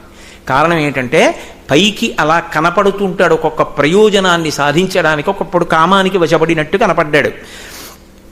ఏదో శ్రీ మహావిష్ణువు స్త్రీ వేషం ధరిస్తే వెనక పరిగెత్తినట్టుగా కనపడతాడు. అసలు రహస్యం ఏమిటంటే మహిషి సంహారమై అయ్యప్ప పుట్టాలి, అందుకు వెళ్ళాడు. అలా కనపడతాడు కానీ కామము క్రోధము ఆయనను అంటుకోవు. అందుకే శివ, శంకర మంగళప్రదమైన పేర్లతో పిలవబడుతూ ఉంటాడు. కాబట్టి సదాశివోం. ఈశాన సర్వ విద్యానాం ఈశ్వర సర్వభూతానాం బ్రహ్మాధిపతిర్బ్రహ్మణోధిపతిర్బ్రహ్మా శివో మే అస్తు సదాశివోం. అటువంటి వాడు శంకరుడు. ఆయన జ్ఞానము కలుగుతుంది ఆవిడ అనుగ్రహం కలిగితే. కాబట్టి ఇప్పుడు ఆవిడ ఏమి ఇవ్వలేదు, ఆవిడ ఏదైనా ఇచ్చేస్తుంది. అందుకే అపాంగత్తే లబ్ధ్వా జగదిదమనంగో విజయతే. జిజ్ఞాస కలిగితే మన ప్రయత్నము చేత బ్రహ్మము తెలియబడడం, ఆవిడ అనుగ్రహము కలిసి రావాలి. అందుకే వేద విహితమైనటువంటి కర్మలను పరమభక్తితో ఆచరించగా ఆచరించగా ఆచరించగా ఆ కర్మల చేత ప్రీతి పొందినటువంటి భగవంతుని యొక్క అనుగ్రహము వర్షింపబడిన నాడు పాత్రత కలిగితే, పాత్రత చిత్తశుద్ధిగా ప్రకాశిస్తే, భగవంతుడు జ్ఞానమునిస్తే ఆ జ్ఞానము వలన ఇక పుట్టవలసిన అవసరము లేని పునరావృత్తి రహిత శాశ్వత శివసాయుజ్య స్థితిని పొందుతున్నాడు. కాబట్టి ఇప్పుడు ఎవరు జ్ఞానం ఇవ్వగలిగినది? ఆ తల్లి ఇవ్వాలి. ఆ తల్లి ప్రచోదనం కలిగితే కానీ శంకరుడు తెలియదు. అందుకే ఆవిడ ఏ రూపంలో ఉండనివ్వండి, అన్నపూర్ణగా ఉండనివ్వండి. ఆ దీక్షాంత సమస్త వర్ణ నికరీ శంభు ప్రియే శంకరీ. శంకర భగవత్పాదులు అన్నపూర్ణాష్టకంలో చెప్తారు, అకారము నుండి క్షకారము వరకు అక్షమాలా స్వరూపం ఆవిడే. కాబట్టి ఇప్పుడు ఆ తల్లి ఏం చేస్తుంది అంటే జిజ్ఞాసులకు జిజ్ఞాస ఫలవంతమయ్యేట్టు చేస్తుంది తన చూపు చేత. అందుకని ఆమె కామాక్షి. అటువంటి కామాక్షి యొక్క వైభవము ఎంత గొప్పగా ఉంటుందో మూకశంకరులు ప్రస్తుతి చేశారు. అది పరమాద్భుతమైనటువంటి గ్రంథంగా చెప్తారు సంప్రదాయంలో. పరమాద్భుతం. ఎవరైనా కామకోటి పీఠాధిపత్యం వహించిన మహాపురుషులు చంద్రశేఖరేంద్ర సరస్వతి స్వామివారి దగ్గరికి వెళితే స్వామివారు ఎప్పుడూ ఒక మాట చెప్తుండేవారు, మూక పంచశతి పారాయణ చేశావా అనేవారు. మూక పంచశతిలో ఒక్క శ్లోకమైనా నేర్చుకున్నావా అని అడుగుతుండేవారు. ఇవాళ ఆశ్చర్యం ఏమిటంటే నేను విశాఖపట్నం బయలుదేరదాం అనుకుంటుంటే సంగీతంలో పద్మశ్రీ అవార్డు గ్రహీత ఒక ఆవిడ మహాతల్లి గాయత్రి శంకరన్ అని చెప్పి, పుట్టుకతో కన్నులు లేవు కానీ సంగీతంలో అద్భుతం, ఆకాశం అంత ఎత్తు ఎదిగిపోయింది ఆవిడ. అటువంటి తల్లి వచ్చారు. వచ్చి ఆశ్చర్యకరంగా గురువుగారు నేను ఆర్యాశతకంలో 2 శ్లోకాలు చదవద్దా అని అడిగారు. అయ్యో అమ్మా, నేను ఇవాళ కామాక్షి వైభవం చెప్పడానికి వెళుతున్నానే, తప్పకుండా చదవండి తల్లి అన్నాను. ఆవిడ 2 శ్లోకాలు చదివి వెళ్ళిపోయారు. ఆ తల్లి మూకశంకరులను అనుగ్రహించింది ఒకప్పుడు. ఆమెయే పలికింది, మూకశంకరులలో నుండి వాక్కునిచ్చి పలికింది. అందుకే కామాక్షి వైభవము కామాక్షియే పలికింది. ఎవరి ద్వారా? మూకశంకరుల ద్వారా పలికింది. పలికినప్పుడు ఆయన 500 శ్లోకములు చేశారు. సంప్రదాయంలో చాలామంది పెద్దలు మహాస్వామి వారి దగ్గర నుంచి మూక పంచశతిలో ఉన్నటువంటి చాలా శ్లోకములను మంత్రములుగానే చెప్తారు. ఆ శ్లోకములు చదివిన, ఆ శ్లోకములు విన్న, ఆ శ్లోకాన్ని పారాయణ చేసిన అపారమైనటువంటి శక్తి ఆవిర్భవిస్తుంది అంటారు. అవి ఎంతంత శక్తివంతములైన శ్లోకములు అంటే ఆ తల్లి పలికిస్తే ఈ వారం రోజుల్లో మీకు నవగ్రహాల మీద మూకశంకరులు ఆవిడితో అన్వయం చేస్తూ శ్లోకాలు చెప్పారు. ఇప్పటికీ గ్రహగతి బాగులేదనుకుంటే పెద్దలు ఆ శ్లోకం చదువుకుంటుంటారు అమ్మవారి దగ్గర. అంతంత శక్తివంతమైన శ్లోకాలు ఇచ్చారు. 500 అంతే. 500 శ్లోకాలు మూకశంకరుడు ఇచ్చారు. అందులో అమ్మవారి యొక్క వైభవాన్ని ప్రస్తుతి చేశారు. స్తుతి శతకము అని ఒక శతకం. స్తుతి అంటే స్తోత్రం చేయడం, ఆవిడ్ని కీర్తించారు. నేను ఇవాళ ప్రారంభం స్తుతి శతకంలో కామాక్షి వైభవం గురించి మూకశంకరులు మూకశంకరులు పలకడం అంటే కామాక్షియే పలికింది ఆయనలోంచి. అందులో ఆయన అంటారు, రాకాచంద్ర సమాన కాంతి వదనా నాకాధిరాజస్తుత మూకానామపి కుర్వతి సురధునీ నీకాశవాగ్వైభవం శ్రీకాంచీ నగరీ విహార రసికా శోకాపహంత్రీ సతాం ఏకా పుణ్యపరంపరా పశుపతే రాకారిణి రాజతే అన్నారు. అద్భుతమైన శ్లోకం. అన్నీ అంతే, 500 అంతే. నేను అలా అండంగానే అద్భుతం అని ఎన్ని మాటలన్నా శ్లోకాలకు అంతకన్నా అనడానికి ఇంకేం ఉండదు. అది తప్ప ఇంకొక మాట అనడానికి ఉండదు. నిజానికి ఏదో చెప్పాలని చెప్పడమే కానీ అందులో ఉన్న ఒక శ్లోకంలోని ఒక పాదం ఎన్ని రోజులు చెప్పినా ఉంటాయి. అంతంత శక్తివంతమైనటువంటి శ్లోకాలు. మహాస్వామి వారికి అయితే ప్రాణం. విశాఖపట్నానికి దగ్గరలోనే రాజాం అని చెప్పి ఒక ఊరుంది. అక్కడ నేను ఒకసారి ప్రవచనానికి వెడితే ఆశ్చర్యపోయాను. అక్కడ మహిళామణులందరూ కలిసి మూక పంచశతిలో ఉన్నటువంటి శ్లోకాలు 500 శ్లోకాలు పుస్తకం లేకుండా చెప్తారు. వరుస క్రమంలో 500 శ్లోకాలు చెప్తారు, ఒక్క తప్పు లేకుండా. నేను ఆ రోజున ఆశ్చర్యపోయాను. నేను అక్కడ కూర్చుని ఉంటే నాతో మా గోపాలకృష్ణ గారు కూడా ఉన్నారు. తెల్లబోయాను నేను. సుస్పష్టంగా అంత రాగయుక్తంగా చదువుతారు ఆ శ్లోకాలు. వాళ్ళు చదివింది ఎక్కడికి పోతుందండి? అనుకోకుండా అక్కడ కామాక్షి దేవాలయం వచ్చింది. మూకశంకరులు అమ్మవారిని ప్రస్తుతి చేశారు. రాకాచంద్ర సమాన కాంతి వదన అని మొదలుపెట్టారు. రాకాచంద్ర అని మొదలుపెట్టారు. రాకా అంటే పౌర్ణమి నాడు ఉండేటటువంటి చంద్రబింబం. ఈ రాకా శబ్దం మూకశంకరులే కాదు, శంకరాచార్యులు వారు కూడా వేశారు అమ్మవారికి. సౌందర్యలహరి చేస్తూ లలాటం లావణ్యద్యుతి విమలమాభాతి తవయత్ ద్వితీయం తన్మన్యే మకుటఘటితం చంద్రశకలం విపర్యాసన్యాసాదుభయమపి సంభూయ చ మిధః సుధాలేపస్యూతి పరిణమతి రాకాహిమకరః అన్నారు. శంకర భగవత్పాదులకి చాలా ఇష్టమైన పేర్లలో హిమకరః, సుధాకరః ఈ 2 పేర్లు ఆయనకి చాలా ఇష్టం. హిమకరః, హిమకరుడు అంటే చల్లని కిరణములు కలిగిన వాడు. ఆయన వాంగ్మయంలో హిమకరః అన్నమాట 1-2 మాటలు కనపడుతుంది. ఎందుకంటే సౌందర్యలహరిలో అమ్మవారికి అన్న నామాలున్నా ఆయన అమ్మవారిని పిలిచినప్పుడు ఎక్కువ నామాలు వాళ్ళ, బహు తక్కువ నామాలు వాడారు. శివే ఆ నామం ఎక్కువ వాడారు. ఏదో అమ్మవారి కంటి చూపు వైభవం చెప్పవలసి వస్తే కొన్ని చోట్ల చెప్పారు. విశాలా కళ్యాణి స్ఫుటరుచిరయోధ్యా కువలయై కృపాధారాధారా కిమపి మధురా భోగవతికా అవంతి సృష్టిస్తే బహునగర విస్తార విజయ ధ్రువం తత్తన్నామవ్యవహరణ యోగ్యా విజయతే అని. అటువంటి శంకర భగవత్పాదులు కూడా రాకా శబ్దం వేశారు. రాకా అంటే పౌర్ణమి నాడు ఉండేటటువంటి నిండు చంద్రబింబం. అమ్మవారి ముఖం ఎలా ఉంటుందంటేట రాకాచంద్ర సమాన కాంతి వదన, పౌర్ణమి నాడు ఉండేటటువంటి చంద్రబింబంలోంచి వచ్చేటటువంటి కాంతి ఎలా ఉంటుందో అటువంటి కాంతి జాలువారుతున్నటువంటి ముఖమండలము కలిగినటువంటి ఓ కామాక్షి అని పిలిచారు ముఖశంకరులు. ఎందుకు పౌర్ణమి చంద్రుడితోనే పోల్చడం? తదియనాటి చంద్రరేఖ ఆవిడ యొక్క కిరీటంలో ఉంటుంది. శంకరుడి కిరీటంలోనూ తదియనాటి చంద్రరేఖ ఉంటుంది, విఘ్నేశ్వరుడి కిరీటంలో ఉంటుంది, శివుడి కిరీటంలో ఉంటుంది, సరస్వతీదేవి కిరీటంలో ఉంటుంది. అందుకే శరజ్యోత్స్నా శుద్ధాం శశియుత జటాజూటమకుటాం అంటారు. అందరూ ధరిస్తారు ఇది. ఎందుకంటే శంకరుడు తెలుపు, సరస్వతి తెలుపు, ఇద్దరు జ్ఞానప్రదాతలు. అందుకని ఇద్దరికీ కిరీటంలో చంద్రరేఖ ఉంటుంది. చంద్రమౌళీశ్వరి, చంద్రమౌళి అని ఆయనకి పేరు, చంద్రమౌళీశ్వరి అని ఆవిడికి పేరు. అయితే పౌర్ణమి నాటి చంద్రబింబంతో ఎందుకు పోల్చాలి అంటే అప్పై దీక్షితుల వారని మహానుభావుడు, ఆయన పేరు చెప్తే పాపాలు పోతాయి. అంతటి మహానుభావుడు, అంతటి మహాభక్తుడు ఆయన. అసలు సృష్టిలో ఎవరూ చెయ్యనటువంటి అద్భుతమైనటువంటి స్తోత్రం ఒకటి చేశారు, ఉన్మత్త శతకం అని ఒకటి చేశారు.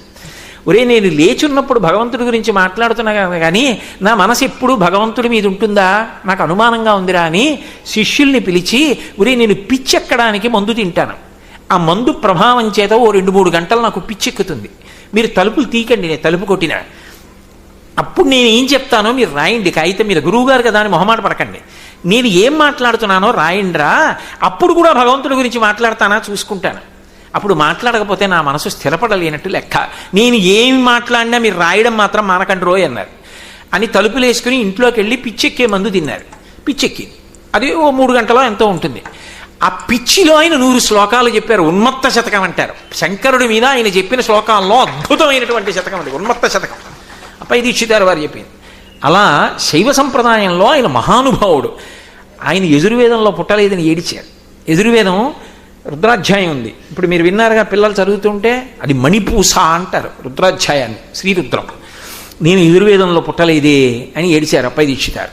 వారు నిర్ధారించారు, మనిషి ప్రయత్నపూర్వకంగా తన మనసుని భగవంతుడి దగ్గర పెట్టాలి ధ్యానంలో. ఎందుకంటే మనసు అటు ఇటు అటు ఇటు అటు ఇటు వెళ్ళిపోతుంది.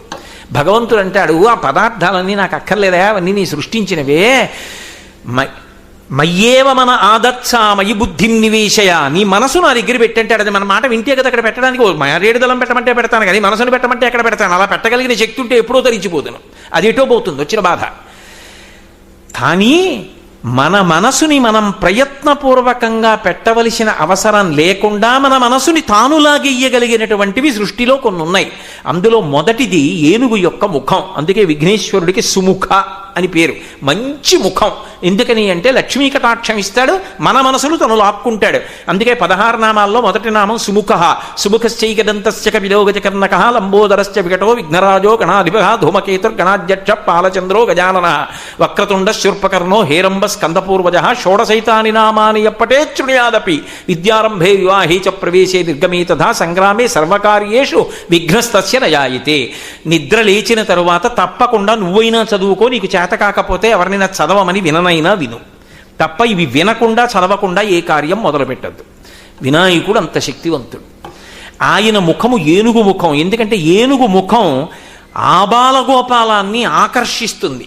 మనం దాన్ని ప్రయత్నపూర్వకంగా ఆరాధించక్కర్లేదు. ఏనుగు ముఖం చూసేటప్పటికి ఎంత పనిలో పెడుతున్నవాడైనా ఒకసారి ఆగుతాడు. అది అంత ఆకర్షిస్తుంది. పిల్లలు కూడా ఇష్టపడతారు. కాబట్టి అది ఒకటి మన మనస్సుని ఆకర్షిస్తుంది. సముద్రము, 3 వీణానాదము, కలువల తండము, పౌర్ణమి చంద్రబింబము. పౌర్ణమి నాటి చంద్రబింబం చూస్తే పిల్లల దగ్గర నుంచి వృద్ధుల వరకు సంతోషపడిపోతారు. అబ్బా ఎంత చక్కటి కాంతి అండి అంటారు. ఆ చంద్రబింబాన్ని చూస్తే మన ముఖం, మన మనసు, మన ప్రయత్నం లేకుండా అక్కడికి వెళ్ళిపోతుంది. అమ్మ అన్న మాటయే సౌందర్యం. లోకంలో ఏది మనని కాపాడుతుందో అది సౌందర్యం. అంతేగాని కంటికి నదరగా కనపడిందంత సౌందర్యం కాదు. అది మనని పాడు చేయొచ్చు. ఏదో నేను మంచి ఎండలు కాస్తున్నాయి కదండి, సాయంకాలం వేళ ఎప్పుడో అలా ఆ కిటికీ దగ్గర నించున్నాను అనుకోండి, ఎక్కడో కాస్త నీటి పడియ కాస్త చల్లగా ఉన్న ప్రదేశంలో ఓ పెద్ద గోధూత్రాచు వచ్చి చల్లగా ఉందని పడుకుని కదిలిపోతూ ఇలా పడగ పైకెత్తింది అనుకోండి, కృష్ణపాదాలు దాని పడగ మీద ఉంటే పడమట నుంచి ఎర్రటి కిరణాలు పడుతుంటే పడగ ఊగుతుంటే ఎంతో అందంగా ఉంటుంది. కానీ నేను గబగబా మా ఆవిడ్ని పిలిచి చూడు చూడు చూడు చూడు ఎంత బాగుందో అనగలనా? అందంగా ఉన్నా గట్టిగా కూడా పిలవలేను. ఎందుకని? నేను చూశాను సరిపోయింది, అది నన్ను చూస్తే. సౌందర్యము అన్ని వేళలా రక్షకత్వం కాదు. అమ్మ అందంగా ఉందా అని ఎవరు అడగరు. ఎంత వయసు వచ్చేయనివ్వండి, ఒళ్ళు ముడతలు పడిపోనివ్వండి, పళ్ళన్నీ ఊడిపోనివ్వండి, శరీరం మీద మచ్చలు పడిపోనివ్వండి, రక్తనాళాలు బయటికి వచ్చేసేనివ్వండి, అమ్మ బోసినవ్వు నవ్వినా, అమ్మ తన చేత్తో మన్ని పట్టుకున్నా, అమ్మ తన చేత్తో ఇంత అన్నం పెట్టినా, అమ్మ అన్న మాటలో, అమ్మ దగ్గర కూర్చోవడంలో, అమ్మ స్పర్శలో అంత ఊరట ఉంటుంది. అమ్మ అమ్మే. అమ్మ లాంటి వ్యక్తి జీవితంలో ఉండదు. అందుకే అమ్మ సౌందర్యం. అందుకే శంకరుడు అంబాలహరి అనలేదు, సౌందర్యలహరి అన్నారు. అదైతే శివానందలహరి అన్నారు. సౌందర్యం అంటే అమ్మ. కాబట్టి ఇప్పుడు ఆవిడ ఏం చేస్తుంది? ఆకర్షించడం కాదు, ఉద్ధరిస్తుంది. ఎలా ఉద్ధరిస్తుంది? కళ, సంస్కృతి అని 2 మాటలు ఉన్నాయి. సంస్కృతి అన్నాను అనుకోండి, కళా సంస్కృతి అంటారు. కళల ద్వారా సంస్కృతి పెరుగుతుంది. కళ అన్న మాటకు అర్థం ఏమిటంటే ఏది పెంచుతుందో, ఏది పెరుగుతుందో దాన్ని కళ అంటారు. అందుకే చంద్రకళ అంటారు. చంద్ర కళలు పెరుగుతాయి. మనకి భారతీయ సంస్కృతిలో ఏ కళ పట్టుకోండి అది సంస్కృతిని పెంచుతుంది. సంస్కృతి అన్న మాటకి అర్థం ఏమిటంటే ఉత్తమమైన భావజాలము. హీనమైన భావములు కావు, మంచి భావములు. దేని చేత పెరుగుతాయి? కళల ద్వారా పెరుగుతాయి. నేను మీకు ఒక్క ఉదాహరణ చెప్తాను. మనకి వాద్య పరికరములు ఉంటాయి సంగీతంలో. అందులో తంత్రీవాద్యములు అని ఉంటాయి. అంటే తీగ పట్టుకుని పెనగితే మోగుతాయి, వీణ, వైలిన్ ఇటువంటివి. రంధ్రీవాద్యములను ఉంటాయి, వేణువు మొదలైనవి, కన్నాలలోంచి గాలి పైకొచ్చి మోగుతాయి. చర్మవాద్యములుంటాయి, మృదంగం మొదలైనవి. ఇవి ఏవి కూడా మనిషి మనసులో భయం కలిగే శబ్దములను ఉత్పన్నం చెయ్యవు. మిరుపులు, పిడుగులు, ఉరుములు శబ్దాలు అందులోంచి రావు. ఇవి భగవంతుడి దగ్గర రాజోపచారంలో వాడతారు సంగీత పరికరాలని. ఎందుకని అంటే అవి మనసుకి ప్రశాంతతనిస్తాయి. ప్రశాంతత కలిగితే ఉత్తమమైన ఆలోచన వస్తుంది. శాంతము లేక సౌఖ్యము లేదు సారసదళ నయన అంటాడు త్యాగరాజస్వామి. ప్రశాంతతనిస్తాయి కళలు. ఒక నృత్యం ఉందనుకోండి, కస్తూరీ తిలకం లలాట పలకే వక్షస్థలే కౌస్తుభం నాసాగ్రే నవమౌక్తికం అని నర్తకీమణి నర్తిస్తోందనుకోండి, నాకు నర్తకి కనపడదు. ఆమె నర్తిస్తున్నప్పుడు ఇలా చూపిస్తే కృష్ణుడి యొక్క పాలభాగం మీద పెట్టుకున్న కస్తూరి తిలకం కనపడుతుంది, వక్షస్థలంలో కౌస్తుభం కనబడుతుంది, ముక్కు చివర ముత్యం కనబడుతుంది. నర్తకి స్థానంలో కృష్ణుడు కనబడతాడు. దాని చేత ఉన్నతి కలుగుతుంది. ఒక మంచి సంగీతం విన్నారనుకోండి, అందులో ఉన్నటువంటి మంచి భావమును చూసి మనసు ప్రసన్నత్వాన్ని పొందుతుంది. ఓ మంచి వాంగ్మయం చదువుకున్నారనుకోండి, ఓ నేను ఇలా బతకాలి, 10 మంది కోసం, సమాజం కోసం బతకాలి, స్వార్థంతో బ్రతకకూడదు. ఉత్తమమైన భావజాలమునకు సంస్కృతి అని పేరు. అందుకే ఒక దేశం గొప్పతనాన్ని దేని చేత నిర్ణయిస్తారంటే ఆ దేశ సంస్కృతి చేత నిర్ణయిస్తారు. ఈ దేశ సంస్కృతికి ఉన్న గొప్పతనం ఏమిటంటే ఇతరుల సంస్కృతిలో వేలు పెట్టదు, తన సంస్కృతిని కాపాడుకుంటుంది. అందుకే మీరు రాముణ్ణి చూడండి, గుహుడితో కలిసి ఉంటాడు, ఆటవిక సంస్కృతిని పాడు చేయడు. రాక్షసులతో కలిసి ఉంటాడు, విభీషణుడి స్నేహితుడు, రాక్షస సంస్కృతిని పాడు చేయడు. వానరులతో కలిసి ఉంటాడు సుగ్రీవుడితో, వానర సంస్కృతిని పాడు చేయడు. తన సంస్కృతిని కాపాడుకుంటాడు. ఇది ఈ జాతి లక్షణం. అంతేకాని ఇతరుల సంస్కృతిని పాడి చేసే సంస్కృతిని ఇంకొక దేశం మీద రుద్దడం ఈ జాతికి తెలియదు. అది ఈ సంస్కృతి గొప్పతనం. ఈ సంస్కృతి దేని వలన ప్రకటనమవుతుందంటే కళల ద్వారా ప్రకటనమవుతుంది. ఆ దేశంలో సంగీతం అలా ఉంటుంది, ఆ దేశంలో నృత్యం అలా ఉంటుంది, ఆ దేశంలో వాంగ్మయం అలా ఉంటుంది.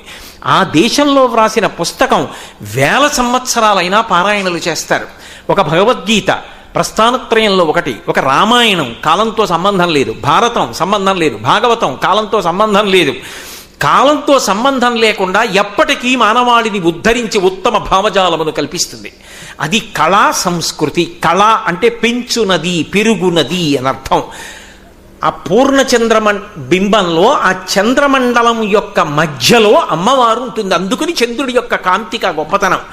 ఆ చంద్రబింబ దర్శనంలో ఈ శ్లోకం చదువుతూ అమ్మవారి యొక్క కాంతిని మీరు చూడగలిగారనుకోండి, రాకాచంద్ర సమాన కాంతి వదన అంటూ నేను చంద్రబింబం వంక చూశాననుకోండి, మనసుని ప్రక్షాళనం చేస్తుంది, చేసి ఉత్తమ భావజాలమును నింపుతుంది.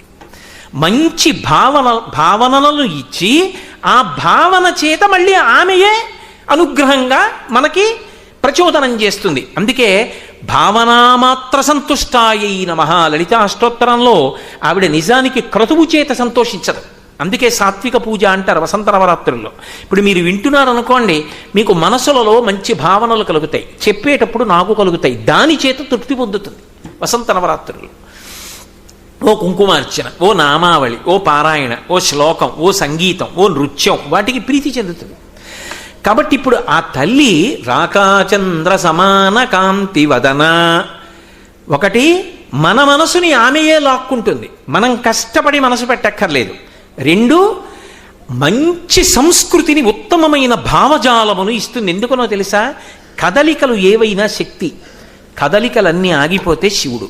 ఇది బాగా గుర్తుపెట్టుకోండి. ఒక గంభీరమైన మాట చెప్పాను నేను. ఒక చెరువు ఉందనుకోండి, అలా లేదు, అద్దం పెట్టేసినట్టు ఉండిపోయింది, అది శివుడు. పక్కనున్న చెట్టు మించి ఓ ఎండుటాకు పడింది. ఎండుటాకంటే ఎంత బరువు ఉంటుంది? అయినా ఎండుటాకు పడితే చిన్న తరంగం వస్తుంది. ఆ చిన్న తరంగం వచ్చిందనుకోండి, అమ్మవారు వచ్చింది. కదలిక, కదలికలన్నీ అమ్మవారు, కదలికలు లేనితనం అయ్యవారు. కదలికలన్నీ ఉండాలి, ధర్మం. అందుకే ధర్మిణి, ధర్మవర్ధిని, కదలికలన్నీ ధర్మబద్ధము కావాలి. అది చివరికి ఏమవుతుంది? ధర్మము సత్యమునకు తీసుకెడుతుంది. సత్యమేమవుతుంది? కదలికలు ఉండవు. చలనచిత్రములన్నీ కథలని తెర మీద కనబడతాయి. చలనచిత్రం అయిపోయిన తర్వాత తెర తెల్లగా అలాగే ఉంటుంది, దానికి ఏ సంబంధం లేదు, ఏం కనపడినా తాను కదలిక లేకుండా ఉంటుంది. సత్యం శివం సుందరం, అది ఆత్మ అలాగే ఉంటుంది. ఆ సత్యము అందడానికి ధర్మము వైపుకి ప్రయాణం చేయిస్తుంది. అలా చేయించగలిగిన తల్లి ఎవరున్నదో, ఆ కదలికలను ఇవ్వగలిగిన తల్లి ఎవరున్నదో ఆమె చల్లని తల్లిగా అనుగ్రహిస్తుంది. మనకి ఈ దేశంలో ఒక సంప్రదాయం ఉంది, ఏదైనా చల్లని తనం చేతనే ఆశీపురస్సరంగా మాట్లాడతారు. నీ కడుపు చల్లగా ఉండాలి, మీ అమ్మ కడుపు చల్లగా ఉండాలి, నీ మనసు చల్లగా ఉండాలి, నీ బిడ్డలు చల్లగా ఉండాలి, నీ కళ్ళు చల్లని కళ్ళు, నీ చూపులు చల్లని చూపులు. అంటే ఏమిటి? చల్లబడిపోయిందంటే ఏదో అమంగళకరమని కాదు. అక్కడ చల్లని చూపు, కడుపు చల్లగా ఉండడం అంటే మంగళప్రదత్వం, నువ్వు శుభములను ఇచ్చేటటువంటి దానివి అని చెప్పడానికి చల్లని తల్లివి అంటారు. భవాని ఉందనుకోండి, భవుని భార్య, ఆమె బ్రతికిస్తుంది. ఎలా? నీటి రూపంలో ఉంటుంది, అందుకే నీరు చల్లగా ఉంటుంది. భవాని చల్లగా ఉంటుంది. అందుకే చల్లతనం ఎక్కడుందో అక్కడ అమ్మవారు ఉంది, బ్రతికించే లక్షణం ఉంది. అమ్మా, ఆ చంద్రుని యొక్క కిరణములలోని చల్లతనంలో ఎవరున్నారో తెలుసా? నువ్వున్నావు. నువ్వుండి మా మనసులను చల్లపరుస్తున్నావు, ఉద్వేగములను అణచేస్తున్నావు. మేము అశాంతి పొందకుండా మా అవసరములను తీర్చగలిగినటువంటి ప్రసన్నమూర్తివి. ఇది చెప్పడానికి రాకాచంద్ర సమాన కాంతి వదన అంతేనా? కాదు, అందులో ఒక పెద్ద అంతరార్థం ఉంది. చంద్రుని యొక్క కిరణములలోంచి అమృతస్రావం అవుతుంది. అందుకే సుధాకరః అని ఒక పేరు. సుధా అంటే అమృతం. సుధాలేపస్యూతి పరిణమతిరాకాహిమకరః అని శంకరులు. సుధాలేపస్యూతి అంటే అమృతము జాలువారుతూ ఉంటుంది ఆయనలోంచి. ధవళేశ్వరంలో రాజమండ్రి దగ్గర ఒక మూర్తి ఉంటాడు. 2 చేతులతో అమృతాన్ని పట్టుకుని పైన చంద్రుల్లోంచి అమృతం కారుతుంటే ఇలా 2 చేతులతో పట్టుకుని మీద పోసుకుంటూ ఉంటాడు. మళ్ళీ మీద నుంచి కారుతున్న అమృతాన్ని మళ్ళీ పట్టుకుని మళ్ళీ పోసుకుంటుంటాడు. 4 చేతుల్లో 4 కలశలు పట్టుకు కూర్చుంటాడు. ధవళ విషమిందోర్ మండలే సన్నివిష్టం భుజగవలయహారం భస్మదిగ్ధాంగమీశం మృగయ పరశుపాణిం చారు చంద్రార్ధమౌళిం హృదయ కమల మధ్యే సంతతం చింతయామి అని ఆయనలోంచి అమృతం వస్తూ ఉంటుంది. అందుకే రుద్రాధ్యాయం చెప్పేటప్పుడు కూడా ప్రార్థనా శ్లోకం చెప్తారు. ఆ పాతాళ నభస్థలంత భవన బ్రహ్మాండమా విస్ఫుర జ్యోతిస్ఫాటికలింగమౌళి విలసత్పూర్ణిందువంతామృతై హస్తోకప్లుతమేకమీశమనిశం రుద్రానువాకాంజపం ధ్యాయేత్తి ఈప్సిత సిద్ధయే ధ్రువపదం విప్రోభిషించేచ్చివం బ్రహ్మాండ వ్యాప్త దేహాభసిత హిమరుచాభాసమానాభుజంగై కంఠే కాళాః కపర్దాః కలిత శశికళశ్చండకోదండహస్తాః త్రక్షా రుద్రాక్షమాలా సులలిత వపుష సంభవా మూర్తిభేదా రుద్రాశ్రీ రుద్రసూక్త ప్రకటిత విభవాన ప్రయచ్చస్తు సౌఖ్యం అంటారు. ఇప్పుడు పిల్లలు రుద్రం చదివారు కదూ, అది అమ్మవారి అనుగ్రహం. ఎందుకో తెలుసా? అమ్మవారి గురించి చెప్పడం మొదలుపెట్టినప్పుడు మీరు తిన్నగా అమ్మవారి గురించి మొదలుపెట్టారనుకోండి, ఆవిడ ఇలా ముఖం తిప్పుకుంటుంది. ఆవిడికి ఇష్టం ఉండదు. ఆవిడ మహాపతివ్రత. ఆవిడ గురించి చెప్పడానికి ముందు శివుడి గురించి మాట్లాడితే ఆవిడ ప్రసన్నురాలు అవుతుంది. తన భర్త గురించి చెప్పాలి ముందు. నేనా చెప్పింది ఇక్కడ రుద్రం చదివించమని? నేను చెప్పలేదు. నేను వచ్చేటప్పటికి బ్రహ్మచారులందరూ రుద్రం చదువుతున్నారు. ఇప్పుడు శివగానమైంది, ఆవిడ ప్రసన్నురాలైంది. నాకు ముందు వేదిక మీద పిల్లలు చదవాలరా అబ్బాయి, నువ్వు కాదురా కామాక్షి వైభవం చెప్పవలసింది అంది. అందుకే సరస్వతీదేవి ఎప్పుడూ ఆవిడ దగ్గర కూర్చుని ఆవిడ గురించి పాడదు. విపంచాగాయంతి వివిధమపదానం పశుపతే, శివుడి గురించి పాడుతుంది. ఆవిడ సంతోషిస్తుంది. ఓ అంటుంది. ఆవిడ గురించి మాట్లాడింది అనుకోండి, తల ఇలా తిప్పుకుంటుంది. ఏంటి నా గురించి మాట్లాడుతుంది ఏమిటి అని. కాబట్టి అది ఆవిడ అనుగ్రహం. ఆవిడ తనకేది కావాలో అది అలా చేయించుకుంటుంది. కదలికలు తీసుకొస్తుంది, ప్రచోదనం చేస్తుంది. ఆ అమృతము స్రవిస్తుంది. ఆ అమృతం అన్న మాటకు అర్థం ఏమిటి? ఇక పుట్టవలసిన అవసరం లేనితనం కాదు. అందుకే కదా లోకంలో ఒక మాట అంటుంటారు, ఇక పునర్జన్మ ఉండకూడదు, నేను అమృతత్వాన్ని పొందాలి అంటారు. అమృతత్వం అంటే ఇక మృత్యువు లేని స్థితిని పొందాలి అంటే ఇప్పుడు ఆవిడ ఏమివ్వగలదు అంటే మృత్యువు లేని స్థితిని ఇవ్వగలదు. అంటే ఇది పుట్టేశాను కదా మరి, అందుకని ఆఖరిసారి శరీరం పడిపోతుంది. ఇది చివరిసారి శరీరం పడిపోవడం. ఇక మళ్ళీ చావడానికి శరీరం వస్తే కదా, ఇక మళ్ళీ పుట్టవలసిన అవసరం ఉండదు. మళ్ళీ పుట్టవలసిన అవసరం లేకుండా అమృతత్వమును ఇవ్వగలిగినటువంటి శక్తి కలిగినటువంటి ఓ తల్లి అని చెప్పడానికి రాకాచంద్ర సమాన కాంతి వదన. సరే, అక్కడతో వదిలేద్దాం. ఆవిడ్ని పౌర్ణమి చంద్రబింబంలా ఉన్నటువంటి ముఖమున్నదానా అని కీర్తించడంలో మనం పరమ సంతోషంగా ఆవిడ దగ్గర మనసు పెట్టవచ్చు, భయం లేదు. అందుకే మీరు ఎప్పుడైనా ఒక విషయం జ్ఞాపకం పెట్టుకోండి, లోకంలో తెలిసున్నవాడు తెలియనివాడు ఎవరైనా ఆరాధించేది ఎవరినంటే అమ్మవారిని ఆరాధిస్తారు తప్ప మిగిలిన రూపాలను ఆరాధించారు. ఏమీ తెలియనివాడు ఉన్నాడు అనుకోండి, పోలేరమ్మ, తలుపులమ్మ, మరిడమ్మ, నూకాలమ్మ. నూకాలమ్మ అంటే ఈ ఊళ్ళో నేను అన్నం తింటున్నానంటే ఆ తల్లి నాకు నూకలు పెట్టిన తల్లి. ఏం చేస్తాడు, ఏడాదికి ఓసారి వెళ్ళి డప్పు వాయించి ఆవిడ దగ్గర వేపమండలు కట్టి పట్టుకెళ్ళి ఏదో ఆ వాడికి ఉన్నది నైవేద్యం పెట్టి వస్తాడు. అక్కడ ఏం పెద్ద వైదికమైనటువంటి ఆచారం ఉండాలని నియమం లేదు. కానీ అందరికీ అన్నం పెట్టిన తల్లి, ఊరికి అధిష్టాన దేవత నూకాలమ్మ. తలుపులమ్మ, తలుపులు వేసేసాను అనుకోండి, లోపల బయటికి వెళ్ళవు, బయటివి లోపలికి రావు. లోపలున్న అలక్ష్మి బయటికి వెళ్ళిపోవాలి, బయట నుంచి యోగం కలగాలి, నాకు మనవడు కావాలి, నేను శుభవార్త వినాలి కదూ, ఆ శుభం నాకు మనవడు రావాలి లోపలికి. తలుపులు తీసుకుని తాత అంటూ వాడు పరిగెత్తుకు రావాలి, యోగం నాకు మనవడు పుట్టాడు అంటే అది ఇవ్వగలిగినది. తలుపులు తీసి మనవడినిచ్చింది తలుపులమ్మ. ఇంట్లో అలక్ష్మిని బయటికి తోసేసింది తలుపులమ్మ. పోలేరమ్మ. ఆసురీ శక్తులు ఊళ్ళో తిరగకుండా ఆవిడ తిరుగుతుంటుంది. ఇప్పటికీ కాశీపట్నంలో వారాహి తిరుగుతుంది. తెల్లవారుజామున తలుపులు వేసేసి పూజ చేసి తలుపులు వేసి వెళ్ళిపోతారు పడుకుంటుందని. అది దగ్గర నుంచి తలుపు తీస్తే మనం అసలు నిలబడి చూడలేము వారాహిని, అంత భయం. అందుకని మేడెక్కి మేడమించి కన్నంలోంచి చూస్తారు వారాహిని. కాశీపట్నంలో తిరుగుతుంది ఆవిడ. కాబట్టి వారాహి ఇలా ఆ తల్లి. పోలేరమ్మ. ఇంకో చోట మరిడమ్మ. నువ్వు అస్తమానం వెళ్ళక్కర్లేదు, ఒక్కసారి ఏడాదికి వెళ్ళి ఆవిడ దగ్గర నిలబడి ఇలా నమస్కారం చేస్తే మళ్ళీ మళ్ళీ ఇచ్చే తల్లి కాబట్టి మరిడమ్మ. అందరికన్నా ముందు ఆ ఊరు ఎవరు వచ్చారంటే ఆవిడ వచ్చింది. ఎవరో పొలం దగ్గర మొట్టమొదట ఓ ఊళ్ళో ఓ పెంకుటిల్లు కట్టుకున్నాడు. కట్టుకునే ముందు ఏం చేశాడంటే ఎందుకైనా మంచిది ఒక్కడనే ఉండాలని భయం వేసి ఓ రాయి తీసుకొచ్చి అక్కడ పెట్టి దానికి కాస్త పసుపు రాసి కాస్త బొట్టెట్టి ఓ కొబ్బరికాయ కొట్టి అక్కడ పసుపు కుంకం వేసి నాతో పాటుగా అమ్మ కూడా ఈ ఊరు వచ్చింది, ముందు ఆవిడే వచ్చింది, నేను వచ్చానన్నాడు. తర్వాత 10 గడపలు వచ్చాయి, 100 గడపలు వచ్చాయి, 1000 గడపలు వచ్చాయి. ఎవరు శుభలేఖ పెట్టినా అక్కడే పెట్టారు. పెద్దింటమ్మ, పేరంటాలమ్మ, ఆవిడే పెద్ద పేరంటం, ఆవిడే పెద్దమ్మ, ఆ ఊరికి వచ్చిన పెద్దమ్మ ఆవిడే. ఇప్పుడు మీరు చెప్పండి, చదువు రాని వాడి దగ్గర నుంచి సామాన్యుడి దగ్గర నుంచి ఎవరిని ఆరాధన చేస్తున్నారు? ఆవిడ్నే. ఆ ఆరాధన కూడా అందరూ ఒకలా చేరి సాత్వికంగా చేసేవాళ్ళు ఉంటారు, రజోగుణంతో చేసేవాళ్ళు ఉంటారు, తమోగుణంతో చేసేవాళ్ళు ఉంటారు. ఎలా చేసినా ఆవిడ్నే. బాగా చదువుకున్నాడు అయినా చేసి తీరవలసింది సంధ్యావందనంలో గాయత్రినే. ఇంకా బాగా చదువుకున్నాడు కామాక్షిని. ఇంకా బాగా చదువుకున్నాడు ఏదో మంత్రాల రూపంలో ఉపాసన. ఏదైనా అందరూ తేలికగా పట్టుకోగలిగింది ఎవరిని? అమ్మని. అమ్మ దగ్గరికి వెళ్ళి కూర్చోవడం చాలా తేలిక, అయ్య దగ్గరికి వెళ్ళడం అంత తేలిక కాదు, కొంచెం భయం ఉంటుంది. అమ్మో నాన్నగారు అంటారు, అమ్మ అబ్బా అమ్మ నువ్వు ఎప్పుడు ఇలాగే అంటావులేమ్మా అనేస్తారంటే అమ్మ కోపం తాటాకు మంట. అమ్మ అని అంటుంది, ఏ అమ్మ పొద్దున్నే లేవ అవతల సమయం అయిపోతుంది, కళాశాలకి తొందరగా తెమలమని మొట్టికాయ కొడుతుందో ఆవిడే జడేసి నోట్లో అన్నం కూడా పెట్టి కళాశాలకి పంపిస్తుంది. అదే నాన్నగారు అయితే కుదరదు. అందుకనే అమ్మ అమ్మే. కాబట్టి రాకాచంద్ర సమాన కాంతి వదన, అందరూ ఆశ్రయించగలిగిన రూపం భగవతిగా అమ్మ నువ్వే. అంత ప్రసన్నమూర్తివి. ఇంత తత్వం చెప్పడానికి ఒక్క పాదం వేశారు మూకశంకరులు.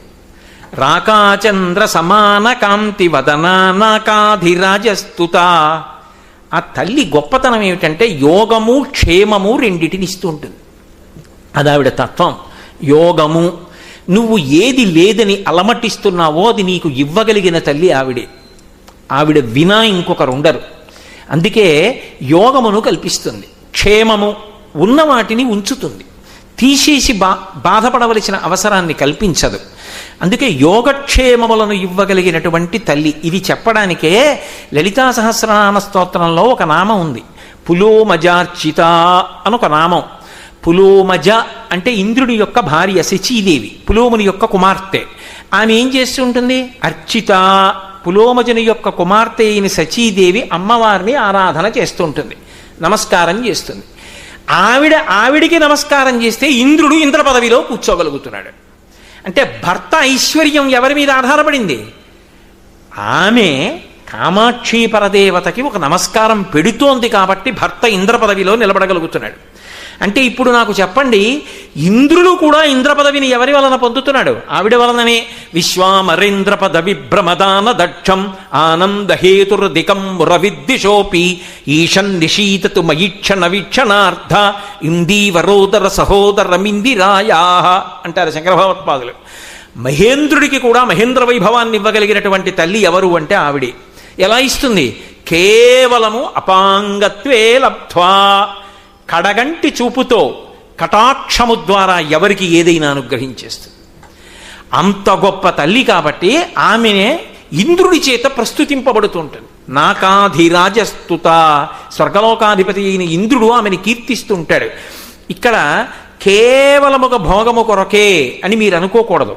సరస్వతిగా కూడా ఆవిడే అనుగ్రహిస్తుంది, శక్తి స్వరూపిణిగా ఆవిడే అనుగ్రహిస్తుంది, ఐశ్వర్య స్వరూపిణిగా ఆవిడే అనుగ్రహిస్తుంది. మూకశంకరులు ఈ మాట ఎందుకు వాడారు అంటే కేనోపనిషత్తుని దృష్టిలో పెట్టుకుని వాడారు. అది జ్ఞానప్రసూనాంబ అని మనకి శ్రీకాళహస్తిలోనే జరిగింది ఆ కథ అంటారు పెద్దలు. కామకోటి పీఠాధిపత్యం వహించిన మహాపురుషులు చంద్రశేఖరేంద్ర సరస్వతీ స్వామి వారు కూడా శ్రీకాళహస్తిలో జరిగింది అని నిర్ధారించారు. ఒకప్పుడు ఇంద్రుడు దేవతలందరితో కలిసి రాక్షసుల మీద యుద్ధ ప్రకటన చేసి యుద్ధం చేసి గెలిచాడు అంటే శక్తి కదండి, శక్తి లేకుండా ఎలా గెలుస్తాడు? కాబట్టి గెలిచాడు, శక్తి స్వరూపంగా అనుగ్రహించింది. ఆయన తిరిగి వచ్చాడు. ఇప్పుడు ఇంద్ర పదవి నిలబడింది, లక్ష్మీ కటాక్షం కలిగింది. వచ్చి అందరూ దేవతలు ఒక అరణ్య ప్రాంగణంలో కూర్చొని సంతోషంగా విజయోత్సవం చేసుకుంటున్నారు. అక్కడ అకస్మాత్తుగా ఒక యక్షిణీ రూపంలో ఒక పెద్ద రూపం నిలబడింది. నిలబడితే ఇంద్రుడు అన్నాడు, ఎవర్రా అలా వచ్చి నిలబడ్డారు, వెళ్ళి కనుక్కురా అని అగ్నిని పంపించాడు. అగ్నికి భట్టారక శబ్దం ఉంది, పూజనీయుడు. అగ్ని వెళ్ళి కస్త్వం ఎవరు నువ్వు అని అడిగాడు. ఆవిడంది నువ్వెవరంది. అగ్నిని అన్నాడు. ఏం చేస్తావు అంది. కాల్చేస్తాను. ఇది గడ్డి పరకని కాల్చాను. ఎండిపోయిన తృణాన్ని చూపించింది. కాల్చలేకపోయాడు, సిగ్గుబడి వెనక్కి వెళ్ళిపోయాడు. ఇంద్రుడికి చెప్పాడు, వాయువుని వెళ్ళమన్నాడు. నువ్వెవరు అంది. నేను వాయువుని. ఏం చేస్తావు? ఏదైనా ఎగరగొట్టేస్తానన్నాడు. ఆ గడ్డి పరకని ఎగరగొట్టలేకపోయాడు, వెనక్కి వెళ్ళిపోయాడు. ఇంద్రుడు వెంటనే ఆలోచించాడు, మరి విజయోత్సవం మనం చేసుకుంటున్నాం, అసలు ఈ విజయోత్సవం చేసుకోవడానికి కావలసిన శక్తినిచ్చింది ఎవరు? ఆవిడే. ఇది మరిచిపోయాం. ఆవిడికి నమస్కారం చేయడం నిజమైన విజయోత్సవం అని అమ్మ దగ్గరికి వచ్చి స్తోత్రం చేశాడు. ఆవిడ జ్ఞానప్రసూనాంబగా సాక్షాత్కరించి ఉపనిషత్ చెప్పింది. చెప్పితే జ్ఞానప్రసూనాంబ ఇప్పుడు సరస్వతీ కటాక్షం ఇచ్చింది. నాకాధిరాజస్తుత, ఇంద్రుడికి ఐశ్వర్యాన్ని, శక్తిని, సరస్వతీ కటాక్షాన్ని మూడిటిని ఇచ్చినటువంటి రూపంగా నిలబడినది ఆ తల్లియే. అందుకే శంకరాచార్యుల వారు కనకధార చేస్తూ గీర్దేవతేతి గరుడధ్వజ సుందరీతి శాకంభరీతి శశిశేఖర వల్లభేతి సృష్టి స్థితి ప్రళయకేళిషి సంస్థితాయై తస్మై నమస్త్రిభువనైక గురోస్తరుణ్యై అంటారు. ఆ ఒక్క తల్లే లక్ష్మీ అష్టోత్తరం చేస్తే చెప్పట్లా?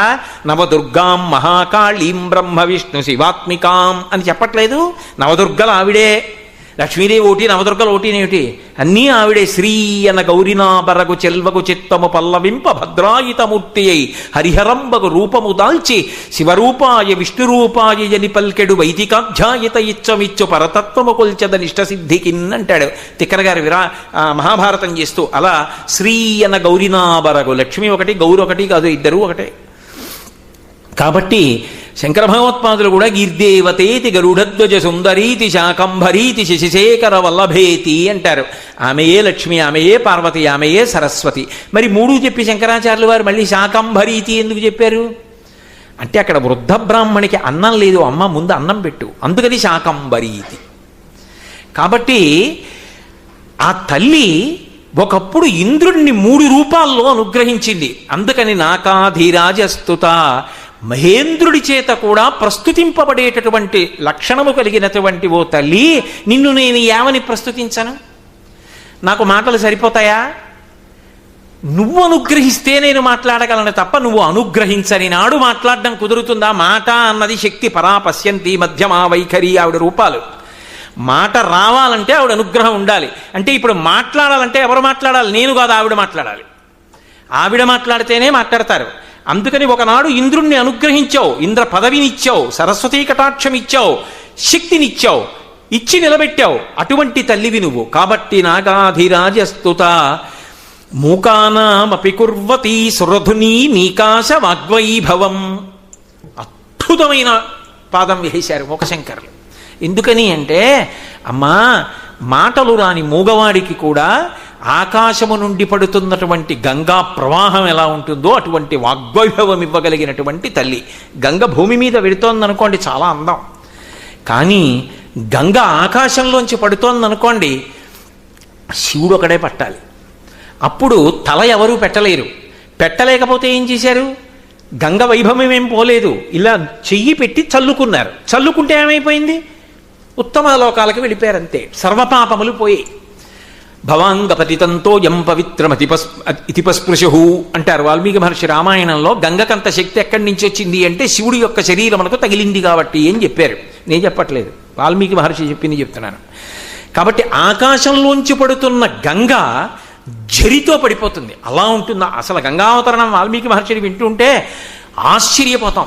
రంగతుంగ తరంగ సంఘములతో రంజిల్లు ఘోషంబుతో బంగారంబుకు పొంగుతో నురగతో పువ్వాట తుంపర్లతో భంగుల్ సల్పుచు జంఘలించుతను ఆకాశము నుండి జారన్ గంగమ్మను దల్చితే శరమునన్ రంజిల్లుతున్ శంకరా అని మహానుభావుడు గంగావతరణాన్ని వర్ణించినప్పుడు కవి వర్ణిస్తారు. అలా పడుతుంది గంగ.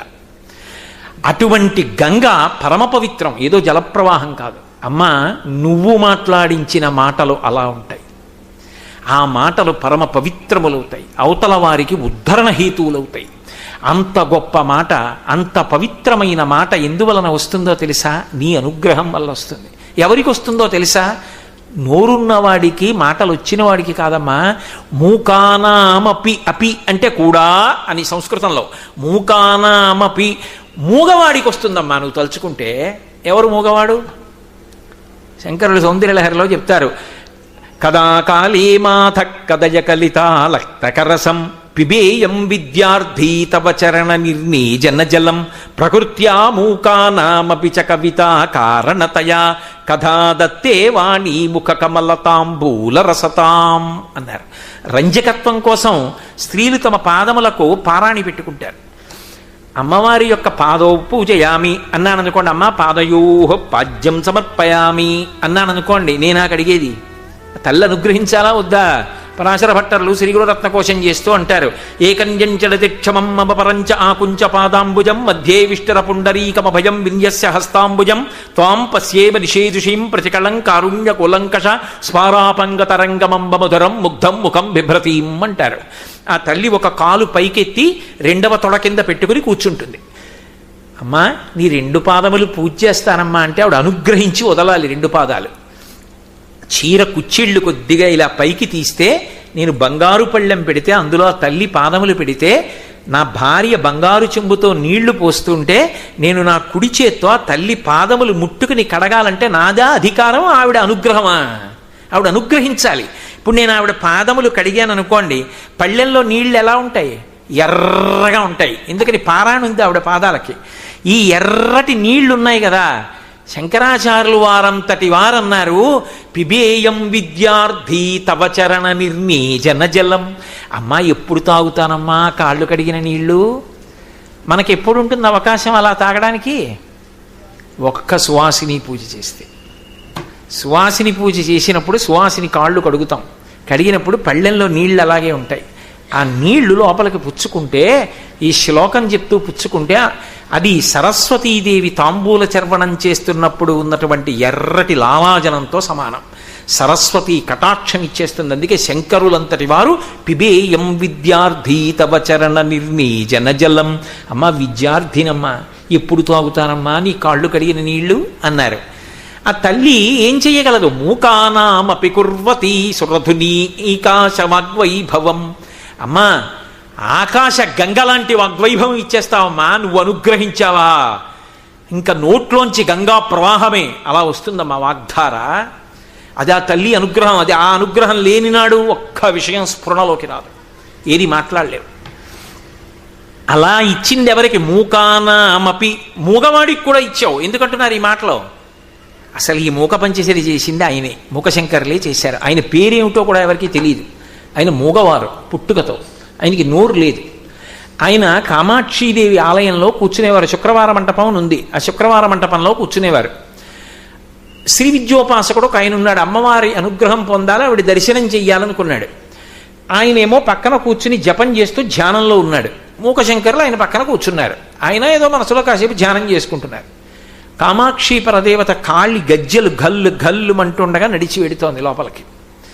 ఏదో ముత్తుస్వామి దీక్షితారు వారు అంటారే, కుంజరగమని అంటారు. ఆవిడ నడిస్తుంటే ఏనుగు నడిచి వెడుతున్నట్టుంటుంది. అసలు ఆ కీర్తనకి నృత్యం చేస్తున్నప్పుడు చూడాలి. కంజదలాయతాక్షి కామాక్షి, దానికి కుంజరగమనే అన్నప్పుడు నర్తకి వేదిక అంతా తిరుగుతుంది వలయాకృతిలో.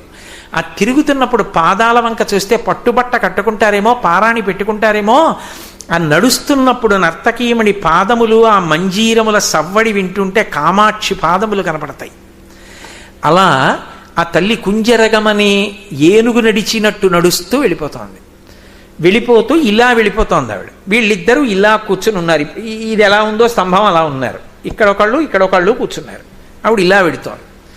వెడుతూ కటాక్షం కదూ, ఆవిడ ఇలా చూడదు. ఆవిడ ఇలా ఉండి ఇలా చూసి, ఓ నన్ను ధ్యానం చేస్తున్నాడే అనుకుంది.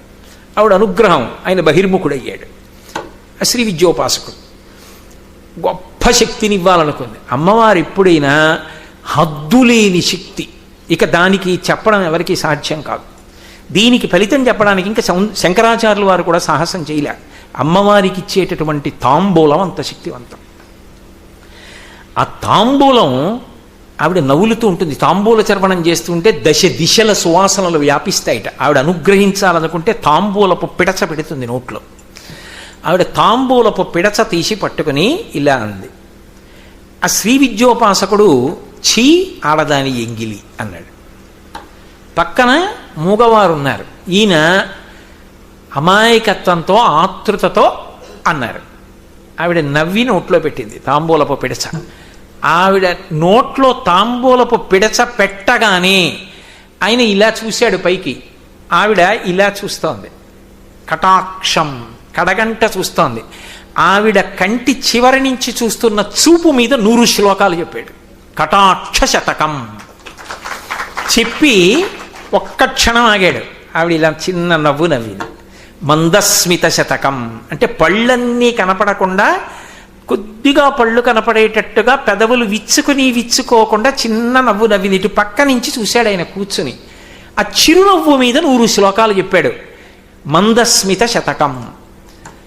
ఆవిడ ఇలా చూసింది. ఆయన అమ్మ పాదముల వంక చూశాడు.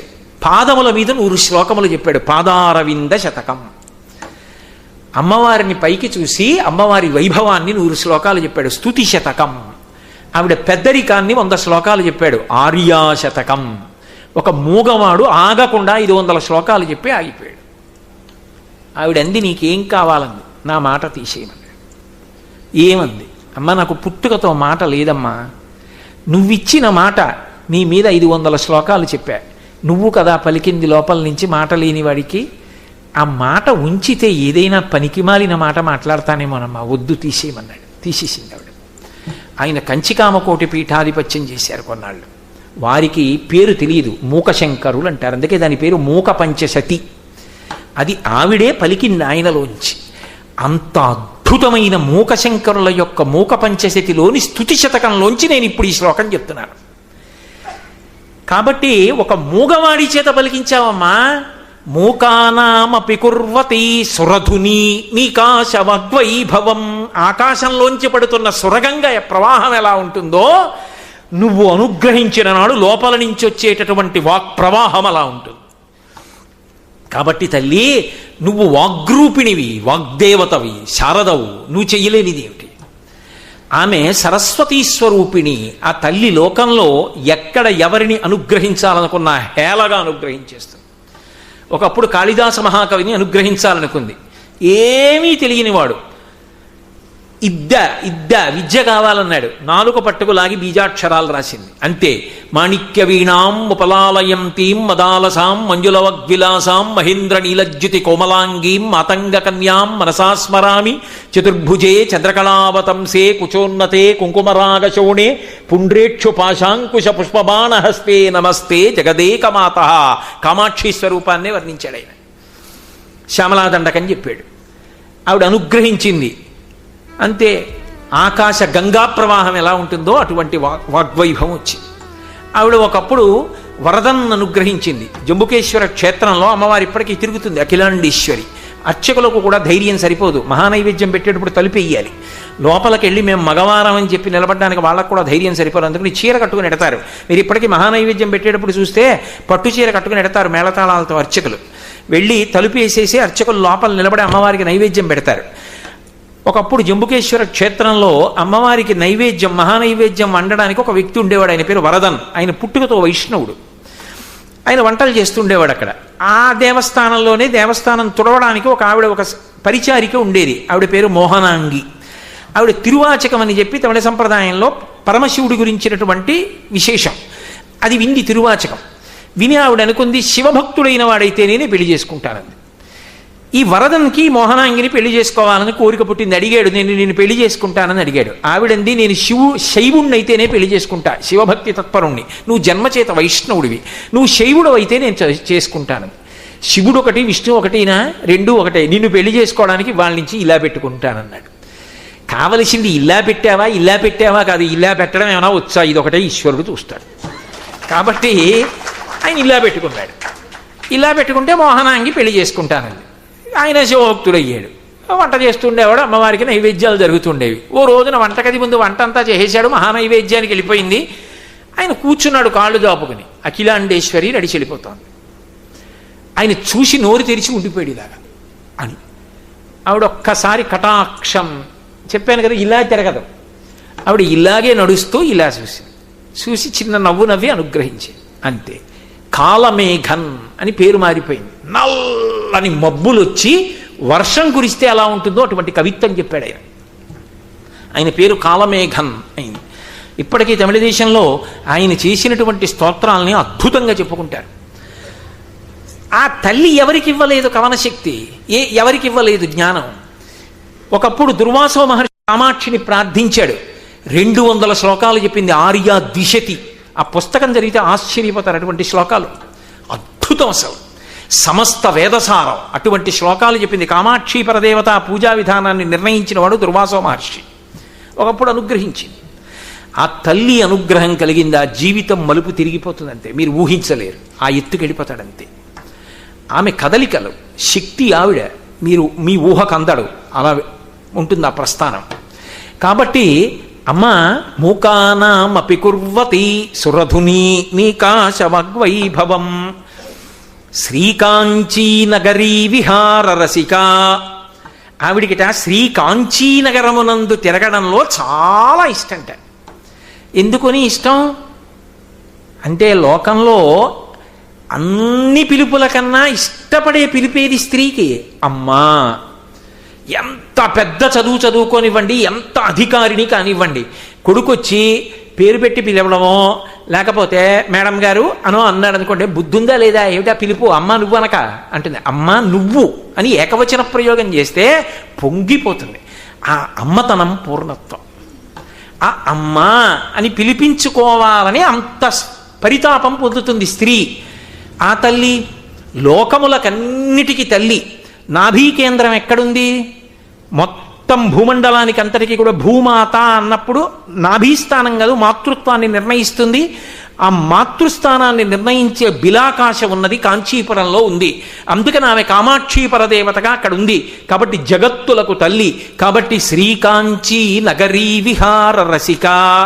అంతేకాదు, ఆమె అక్కడే బాలగా కనపడింది. అక్కడే మహాపతివ్రత అయినటువంటి సువాసినిగా కనపడింది. 2 భిన్న రూపాలతో గోచరమైంది అక్కడే. ఎందుకంటే ఒకప్పుడు భండాసురుడు మహోద్ధతితో లోకాలన్నింటినీ కూడా గజగజ వణికించాడు.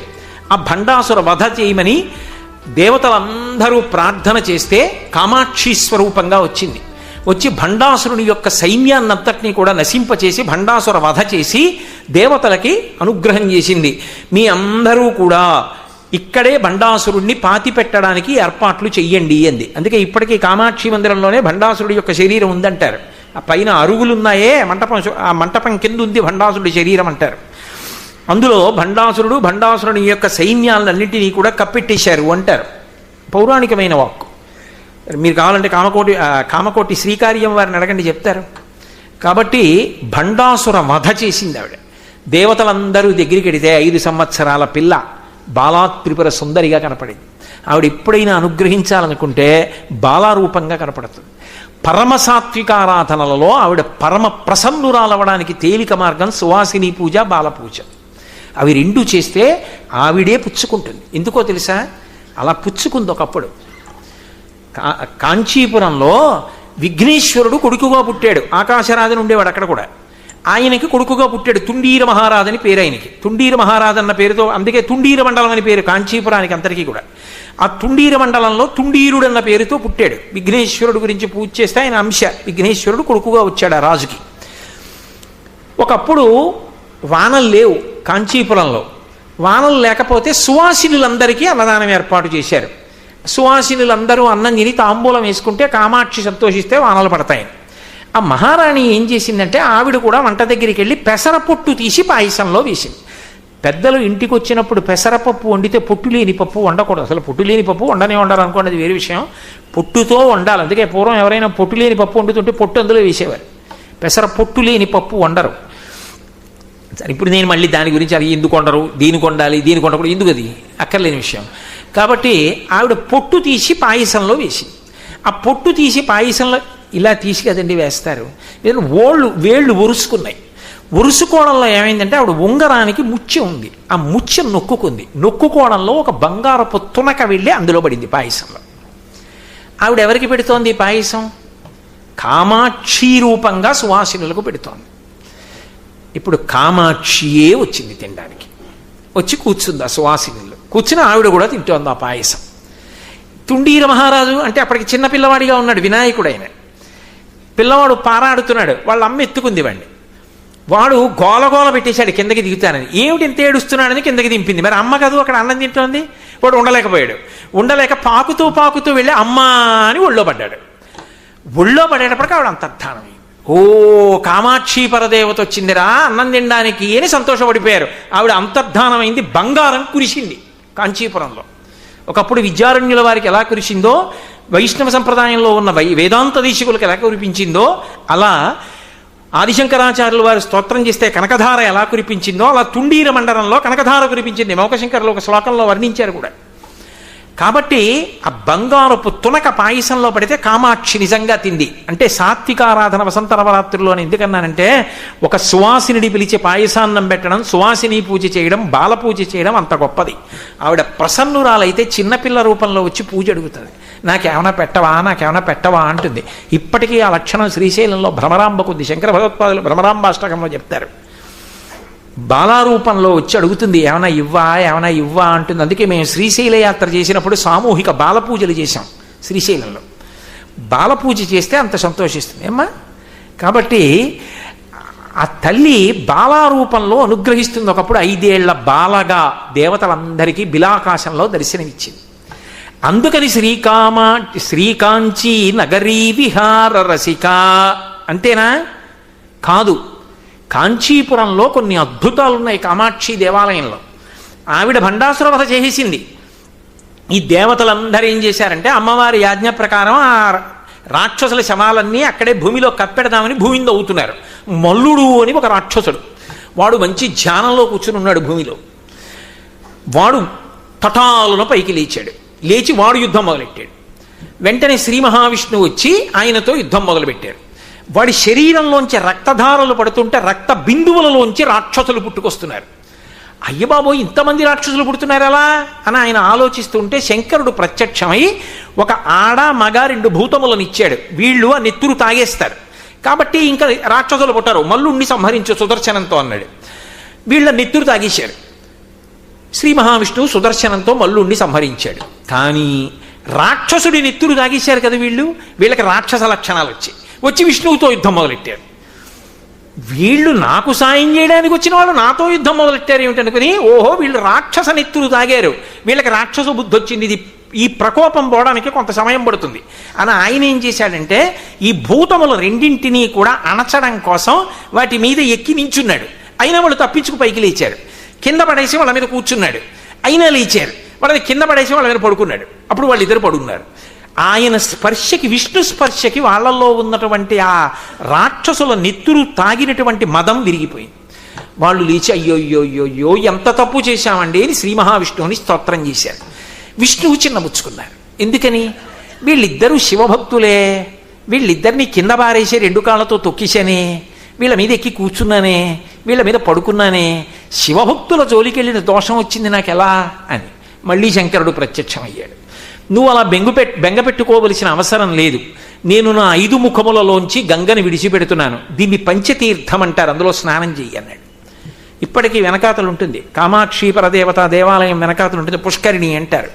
అందులో విష్ణువు స్నానం చేశారు. స్నానం చేసి కామాక్షి వైభవం లోకంలో తెలియడం కోసం, ఈ తీర్థ వైభవం ప్రకాశించడం కోసం నేను ఏ 3 రూపాలతో ఈ 2 భూతములను అణిచిపెట్టానో, ఎందుకు ఈ తీర్థం వచ్చిందో లోకానికి తెలియడం కోసం ఆ 3 రూపాలతో ఇక్కడ వెలిసి ఉంటానని మీరు ఇప్పటికీ ప్రదక్షిణం చేస్తుంటే పుష్కరుడి పక్క నుంచి ఇలా తిరిగి వస్తారు. వచ్చి చండీయాగం జరిగే పెద్ద మంటపం ఉంటుంది, ఆ మంటపం దాకా వస్తారు. సనాతనమైన దుర్గ గుడి ఉంటుంది. మహాస్వామి వారు నిర్ణయించారు అక్కడున్న శాసనాన్ని చూసి ఒకప్పుడు. దుర్గ గుడి దాటి యువతలకు వస్తే కింద మధ్యలో పైన 3 దేవాలయాలు ఉంటాయి. సాధారణంగా ఎవరో చూడరు, దాటిపోతారు. ఆ 3 చూస్తే భూతబంధన జనార్దనుడు అంటారు. ఒక చోట 2 మీద కూర్చుని ఉంటాడు, ఒక చోట నిలబడి ఉంటాడు, ఓ చోట పడుకుని ఉంటాడు. అలా నేను యుద్ధం చేసి పుష్కరిణిలో స్నానం చేశానని. అందుకే ఆ తీర్థంలో స్నానం పరమాద్భుతం అంటారు. ఆఖరికి మహాప్రళయంలో కూడా కాంచీపురం చెక్కు చెదరదు కాబట్టి సత్యవ్రత క్షేత్రం అంటారు. అంతేకాదు, కాంచీపురానికి ఒక అద్భుతం ఉంది. దానికి శివజిత్ క్షేత్రం అని పేరు. శివుడు ఓడిపోయిన క్షేత్రము. శివుడు ఓడిపోవడం ఏమిటి అంటే, ఎవరి చేతిలో అన్న ప్రశ్న వస్తుంది కదా. మన్మధుడి చేతిలో శివుడు ఓడిపోయిన క్షేత్రం కాంచి. అదేం మాట అండి, శివుడు ఎప్పుడు ఓడిపోయాడండి? శివుడు కదా మన్మధుడిని కాల్చేసింది అంటే ఎంత ఇప్పుడు ఓడిపోయిన వాడికి మనసులో కలుక్కు అంటూ ఉంటుంది కదండి. అమ్మా నేనేం పాపం చేశానమ్మా? సుబ్రహ్మణ్యుడు పుడితే తారకాసుర సంహారం అవుతుందని శివుడి మీద బాణం వేశాను, తప్పి కాల్చేశాడు. నీ అనుగ్రహంతో కదూ మళ్ళీ నన్ను ఇంత శక్తివంతుణ్ణి చేశావు. అమ్మా ఇంత శక్తివంతుణ్ణి చేశావు, ఇన్ని కోట్ల మంది మనసులు కదిపేస్తున్నాను, కానీ ఆ శివుడి మనసు కదపలేకపోయానమ్మా, ఆయన్ని గెలవలేకపోయాను. నాకు మనసులో దిగులుండిపోయిందమ్మా. అమ్మ నువ్వు తలుచుకుంటే ఏమైనా చేస్తావు, ఒక్కసారి గెలిపించమ్మా మీ ఆయన మీద నన్ను అడిగట్ట. ఆవిడ నవ్వి, మా ఆయన మీద నిన్ను గెలిపిస్తే బాగుంటుందా? సరేలే అనుగ్రహిస్తానంది. బిడ్డల కోసం తల్లిదండ్రులు ఏం చేయరు అంటే, ఆయనకి తెలియదు ఆ విషయం. ఆయనకి తెలుసు, వాళ్ళిద్దరూ రెండేమిటి ఆయనకి తెలుసు. సరే బిడ్డడి ముచ్చట తీరుద్దాం అనుకున్నాడు. అమ్మవారు ఏం చేసిందంటే, అన్ని చోట్ల ఉన్నటువంటి అమ్మవారి యొక్క అంశల్ని లాగేసింది. ఎక్కడికి లాగేసింది అంటే కాంచీపురం లాక్కుంది. అన్ని చోట్ల అమ్మవారి యొక్క మూర్తులలో ఉన్న తేజస్సు అదృశ్యం అయిపోయింది. ఒకప్పుడు శృంగేరి పీఠాధిపతులు ఉగ్ర నరసింహభారతీ స్వామి వారు మధురై మీనాక్షి అమ్మవారి దేవాలయానికి వెళ్ళి లోపలికి వచ్చి అభిషేకం చేస్తా ఉన్నారు. అదో అర్థం లేని వ్యగ్రత ఉంటుంది కొంతమంది అర్చకులకి. ఆ రోజుల్లో ఆ అర్చకులు అన్నారు, శృంగేరి పీఠాధిపతుల కన్నా మేము గొప్పవాళ్ళమని. అర్థం లేని మాటలు, అర్థం లేని తలం. ఆ లోపలికి వెళ్ళకూడదు, మేమే చేయాలి అభిషేకం, మేమే ముట్టుకోవాలి, మీరు ముట్టుకోకూడదు అన్నారు. ఓహో అలాగా అని ఆయన కొబ్బరి బొండం తెప్పించి అమ్మవారి కళలన్నీ అందులోకి లాగేశాడు. లాగేసి తనున్న విడిదికి తీసుకెళ్ళిపోయాడు. అమ్మవారి మూర్తి నిస్తేజం అయిపోయింది. రోజు రోజుకి పాలిపోతోంది విగ్రహం. వాళ్ళకి అర్థమైంది, తీసుకెళ్ళిపోయారు కళలన్నీ స్వామివారిని. వచ్చి ఆయన కాళ్ళ మీద పడ్డారు. కాళ్ళ మీద పడి, అయ్యా మాది బుద్ధి పొరపాటైంది, మిమ్మల్ని గుళ్ళోకి రావద్దండం ఏమిటి, మేమేదో కారణజన్ముల్లాగా, కాబట్టి మాకు బుద్ధి వచ్చింది, అమ్మవారి కళలో అమ్మవారికి ఇచ్చేసేయండి అని అడిగారు. మీకు బుద్ధి రావడం ప్రధానం, కళలు నేనేం చేసుకుంటాను అని ఆయన హేళగా మళ్ళీ గుళ్ళోకి వచ్చి కొబ్బరి బొండంలో కళలు అమ్మవారిలోకి ప్రవేశపెట్టారు. మహాపురుషులే, వాళ్ళతో పరాచికాలు ఏమిటి. కాబట్టి ఆ తల్లి అన్ని దేవాలయాలలో కైలాసంలో ఉన్నటువంటి గౌరీదేవి కళ దగ్గర నుంచి ఉపసంహారం చేసేసింది. ఉపసంహారం చేసి కంచిలో ఉన్న కామాక్షి మూర్తిలోకి తీసేసింది. తీసేస్తే శంకరుడు ఆయన మాత్రం గృహస్థు కదండి, కొడుకును అనుగ్రహించాలిగా. ఇది దృష్టిలో పెట్టుకునే శంకరాచార్యులు వారు ఒక అద్భుతమైన శ్లోకం చేశారు సౌందర్యలహరిలో. స్ఫురద్గండాభోగ ప్రతిఫలిత ఆటంకయుగళం చతుశ్చక్రం మన్యే తవ ముఖమిదం మన్మధరథం అని. ఏదో ఆ మన్మధుడు, ఆ పరమశివుడు కైలాసంలో గౌరి కనిపించట్లేదు, లోకంలో ఎక్కడా పార్వతీదేవి కనిపించట్లేదు, ఇదెక్కడి ప్రారంధం అని చెప్పి పరివేదన పొందాడు. పక్కన భార్య లేకుండా పోయింది అని వెతుక్కుంటూ కామాక్షి పరదేవత దగ్గరికి వచ్చాడు. ఆవిడంది, నేను కనపడకపోతే మీరు ఇంత పరివేదన చెంది నా కోసం వెతుక్కుంటూ ఇక్కడికి వచ్చారు అంటే నా మీద మీరు ఇంత కోర్కెని పొంది నా కోసం వెతుక్కుంటూ వస్తే మన్మధుడు గెలిచినట్ట కాదా అని అడిగింది. అడిగితే ఆయన అన్నాడు, కాదు అనడానికి ఎలా కుదురుతుంది, ఆయన కూడా పాపం అనుగ్రహించాలనే కదా అనుకున్నాడు. అంతకన్నా మన్మధుడు యుద్ధం ఏం చేస్తాడు? అదే శంకరాచార్యుల వారు దిప్పిపుడిచారు. స్ఫురద్గండాభోగ ప్రతిఫలితాటంకయుగళం చతుశ్చక్రం మన్యే తవముఖమిదం మన్మదరథం యమారుహ్య దృహ్య కవరిరథమర్కేందు తరణం మహావీరో మార ప్రమదపతయే సంగీతవతే అన్నారు. మన్మధుడు యుద్ధానికి వచ్చేట శంకరుడి మీదకి. మన్యే ఊహిస్తున్నానన్నారు. వస్తే అది అమ్మవారికి చెప్పారట శంకరాచార్యుల వారు. శ్లోకం అలా అన్వయం. అదేమిటి అలా వస్తాడు? శంకరుడికి ఏమో భూమి అంతా రథం, సూర్యచంద్రులేమో రథచక్రాలు, మేరు పర్వతాన్ని ధనస్సుగా పట్టుకుంటాడు, నారాయణుడు బాణమవుతాడు, మన్మధుడికి ఏముందని యుద్ధం చేస్తాడన్నారు. అంటే ఆయన అన్నాడు, అమ్మా అసలు రహస్యం ఎక్కడుందో తెలుసా? ఇంత శంకరుడు మన్మధుడి మీద యుద్ధం చేద్దామని వచ్చాడు. మన్మధుడు అమ్మవారి ముఖంలో దూరాడు. దూరితే ఇలా చూశాడు శంకరుడు. నీ రథానికి 2 చక్రాలు శివ, నా రథానికి 4 చక్రాలు అన్నాడు. ఏమిటి 4 చక్రాలు? అమ్మవారు పెట్టుకున్నటువంటి తాటంకాలు 2 ఆవిడ బొగ్గల్లో ప్రతిఫలిస్తుంటాయి, దాని యొక్క ప్రతిబింబాలు. ఎందుకంటే మరి లలితా సహస్రనామ స్తోత్రంలో చెప్తూ ఉంటాం కాదు, మణుల లాంటి ఆవిడ చెక్కిళ్లలో ఆవిడ కుండలములు ప్రతిఫలిస్తాయని. ఆ ప్రతిబింబములు 4 కలిపి 4 చక్రాల రథంలా అమ్మవారి ముఖం మన్మథ రథంలా ఉంది. ఇంత శివుడు ఆ ముఖం చూసి అని ధనస్సకన పారేసి ఏమిటో విశేషాలంటూ దగ్గరికి వచ్చాడు. మన్మధుడి యుద్ధం మానేసి అమ్మవారి దగ్గరికి వెళ్ళిపోయాడంటే రథం చూసేటప్పటికే భయపడ్డాడు కాబట్టి మన్మధుడు గెలిచినట్టే అని సిద్ధాంతం చేశాడు. అలా నేను ఇన్నని చెప్పను. సౌందర్యలహరిలో శంకరాచార్యులు వారు ఒక చోట గోత్రస్ఖలనమని ఒక అద్భుతమైనటువంటి కిలాకోటిక్వాణై కిలకిలితమిషాన రిపుణ అని ఓ శ్లోకం చేశారు. అమ్మవారు ఎంత అనుగ్రహించిందో. ఎందుకని అంటే ఏదో ఏకాంత మందిరంలోకి రోజున శంకరుడు వెళ్ళాడు. ఏ పేరు ఆవిడది కాదండి, ఈశ్వరి అన్న ఆవిడే, సుబ్రహ్మణ్యేశ్వరి అన్న ఆవిడే, ఏ పేరు పెట్టి పిలిచినా ఆవిడే. కాబట్టి ఆయన ఏం చేశాడు, లోపలికి వెళ్ళాడు. వెళ్ళి ఏదో ఈశ్వరి అనబోయి ఏదో పేరు అన్నాడు. అంటే ఆవిడ సర్రును చూసింది, ఈ పేరు ఎక్కడి నుంచి వచ్చింది. ఆయన చుట్టూ చూసి ఎవరూ లేరు కదా, ఇప్పుడు వాదన ఎందుకు లేదు, లేనిపోని గొడవ, చటుక్కున పాదాలు అట్టేసుకుంటే ఏ గొడవ ఉండదు ఎవరికీ తెలియదు కాబట్టి అని ఆయనే అని అనుకోకండి. విష్ణువంతుడి వారు పట్టుకున్నారని నందితిమ్మన గారి పారిజాతాపహరణంలో రాయిలా జలజాతాసనవాసవాదిసుర పూజాభాజనం బైత నచ్చులతాంత ఇదు కన్న తండ్రి శిరమచ్చో వామపాదంబునం తొలగంతో చలతాంగి అట్లు యగునాథుల్ నేరముల్ చేయ బేరలకం చెందిన కాంతలెందు ఉచిత వ్యాపారముల్ నేర్తురే నన్ను భవదీయ దాసుని మనంబున నెయ్యపు కింకపూని తాచిన అది నాకు మన్ననయ చిల్వగు నీపద పల్లవంబు మత్తను పులకగ్ర కంటక వితానము సాకినదు సొక్కునంచు నేననియద అలుకమానవు గదారాళ కుంతలా అంటూ కాళ్ళు పట్టుకున్నాడని చెప్పి రాయిలా సత్యభామకి. అందుకని శంకరుడు కూడా టక్కుని కాళ్ళు పట్టుకున్నాడు. పట్టుకుంటే ఆవిడేం చేసిందంటే, అన్నమ్మా ఇక్కడికి వచ్చి ఇంకో స్త్రీ పేరు చెప్పావా అని ఎడంకాలు ఇలా అంది. అనేటప్పటికీ పూల చెండు తగిలినట్టు 3వ కంటి దగ్గర తగిలింది. ఎందుకని ఆ కంటి మంటతో కదా మన్మధుడిని కాల్చాడు. తగిలేటప్పటికి ఆవిడ కాళ్ళ మంజీరములు గలగలమనాలి, పకపకమన్నట్టుగా అనిపించింది శంకరుడికి. ఇదేమిటి, ఏకాంత మందిరంలో ఎవరూ ఉండరు కదా, మంజీరములు గలగలమనవలసినవి పకపకమన్నాయి, ఎవరూ చూడలేదు కదా అని చుట్టూ చూసేట. మన్మధుడు అక్కడే ఉన్నాడు, అనంగుడు, శరీరం లేదుగా. మరి ఏకాంత మందిరాల్లో కాకపోతే ఎక్కడ ఉంటాడండి మన్మధుడు? కాబట్టి ఆయన నేను ఇన్నాళ్ళకి దిగ్గాను, నన్ను కాల్చేసిన కంటిని తన్నేసింది ఆవిడ. అప్పుడు ఆవిడ కాలెట్టేసుకున్నాడు. కాబట్టి నేను నెగ్గేసినట్టే అని పకపక నవ్వెట్టే. అందుకని గెలిచింది ఎవరంటే కామాక్షి, అథవా మన్మధుడిని గెలిపించాలంటే ఆవిడ కాళ్లే పట్టుకున్నాడు. కాబట్టి శంకరుడు అన్నాడు, కాంచీపురం వచ్చి గౌరీ ఎక్కడా ఉండకుండా ఇక్కడికి వచ్చేసావా, నీకోసం వచ్చానన్నాడు. ఏమండి మీరు నా కోసం ఇంత వెతుక్కుని అన్నీ మరిచిపోయి వచ్చి ఇక్కడ నన్ను చూడగానే అంత సంతోషపడిపోయారంటే మన్మధుడు గెలిచాడా లేదా అంది. ఇప్పుడు గెలవలేదంటే కథ ముందుకెడుతుంది. ఎందుకు వచ్చింది, ఫోన్ లేదు, పిల్లాన్ని గెలిపించేసినట్టు ఉంటుంది. పిల్లాన్ని గెలిపించి వాడు ఏదో నవ్వితే కదా, తాతగారు మనవడు ఆడుకుంటుంటారు. ఎప్పుడు తాతగారే గెలిచేస్తే వాడు ఏడుస్తాడు. అందుకని తాతగారు ఓడిపోయినట్టు నటిస్తే నేనే గెలిచాను అని మనవడు ఎగిరి గంతులేస్తాడు కాసేపు. తాత నిజంగా గెలవలేక ఓడిపోయింది. ఆ మనవడు కాసేపు గంతులేస్తే తాత సంతోషించడం కోసం ఏదో ఆయన ఓటమి తన గెలుపుగా భావించి సంతోషించి ఆయన గెలిస్తే ఆ మనవడి యొక్క సంతోషంలో తాను సంతోషం తాత పొందుతాడు. అలా పెద్ద మనసుతో మన్మధుడు గెలిచాడనిపించడానికి అవునులే మన్మధుడు గెలిచాడంది.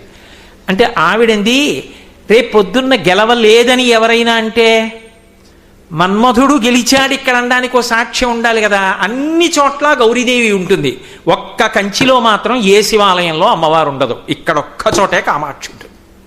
ఇది గుర్తు శివుడి మీద మన్మధుడు గెలిచాడని. శివజి క్షేత్రము.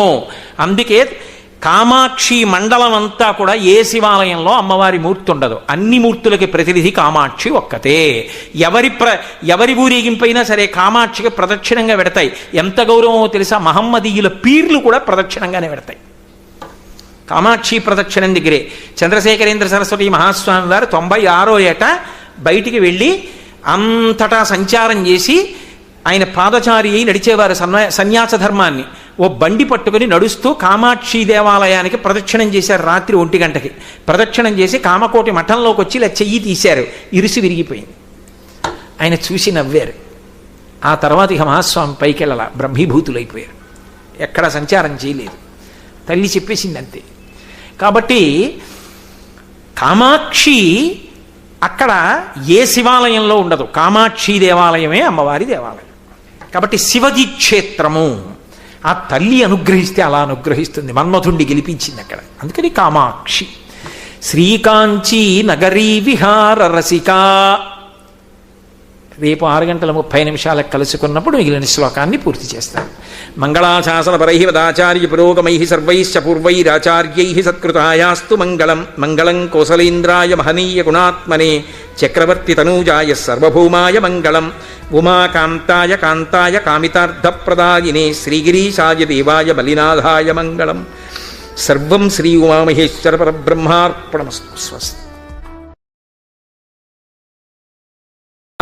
శ్రీగిరీశాయ దేవాయ బలినాథాయ మంగళం. సర్వం శ్రీ ఉమామహేశ్వర పరబ్రహ్మార్పణమస్తు. స్వస్తి.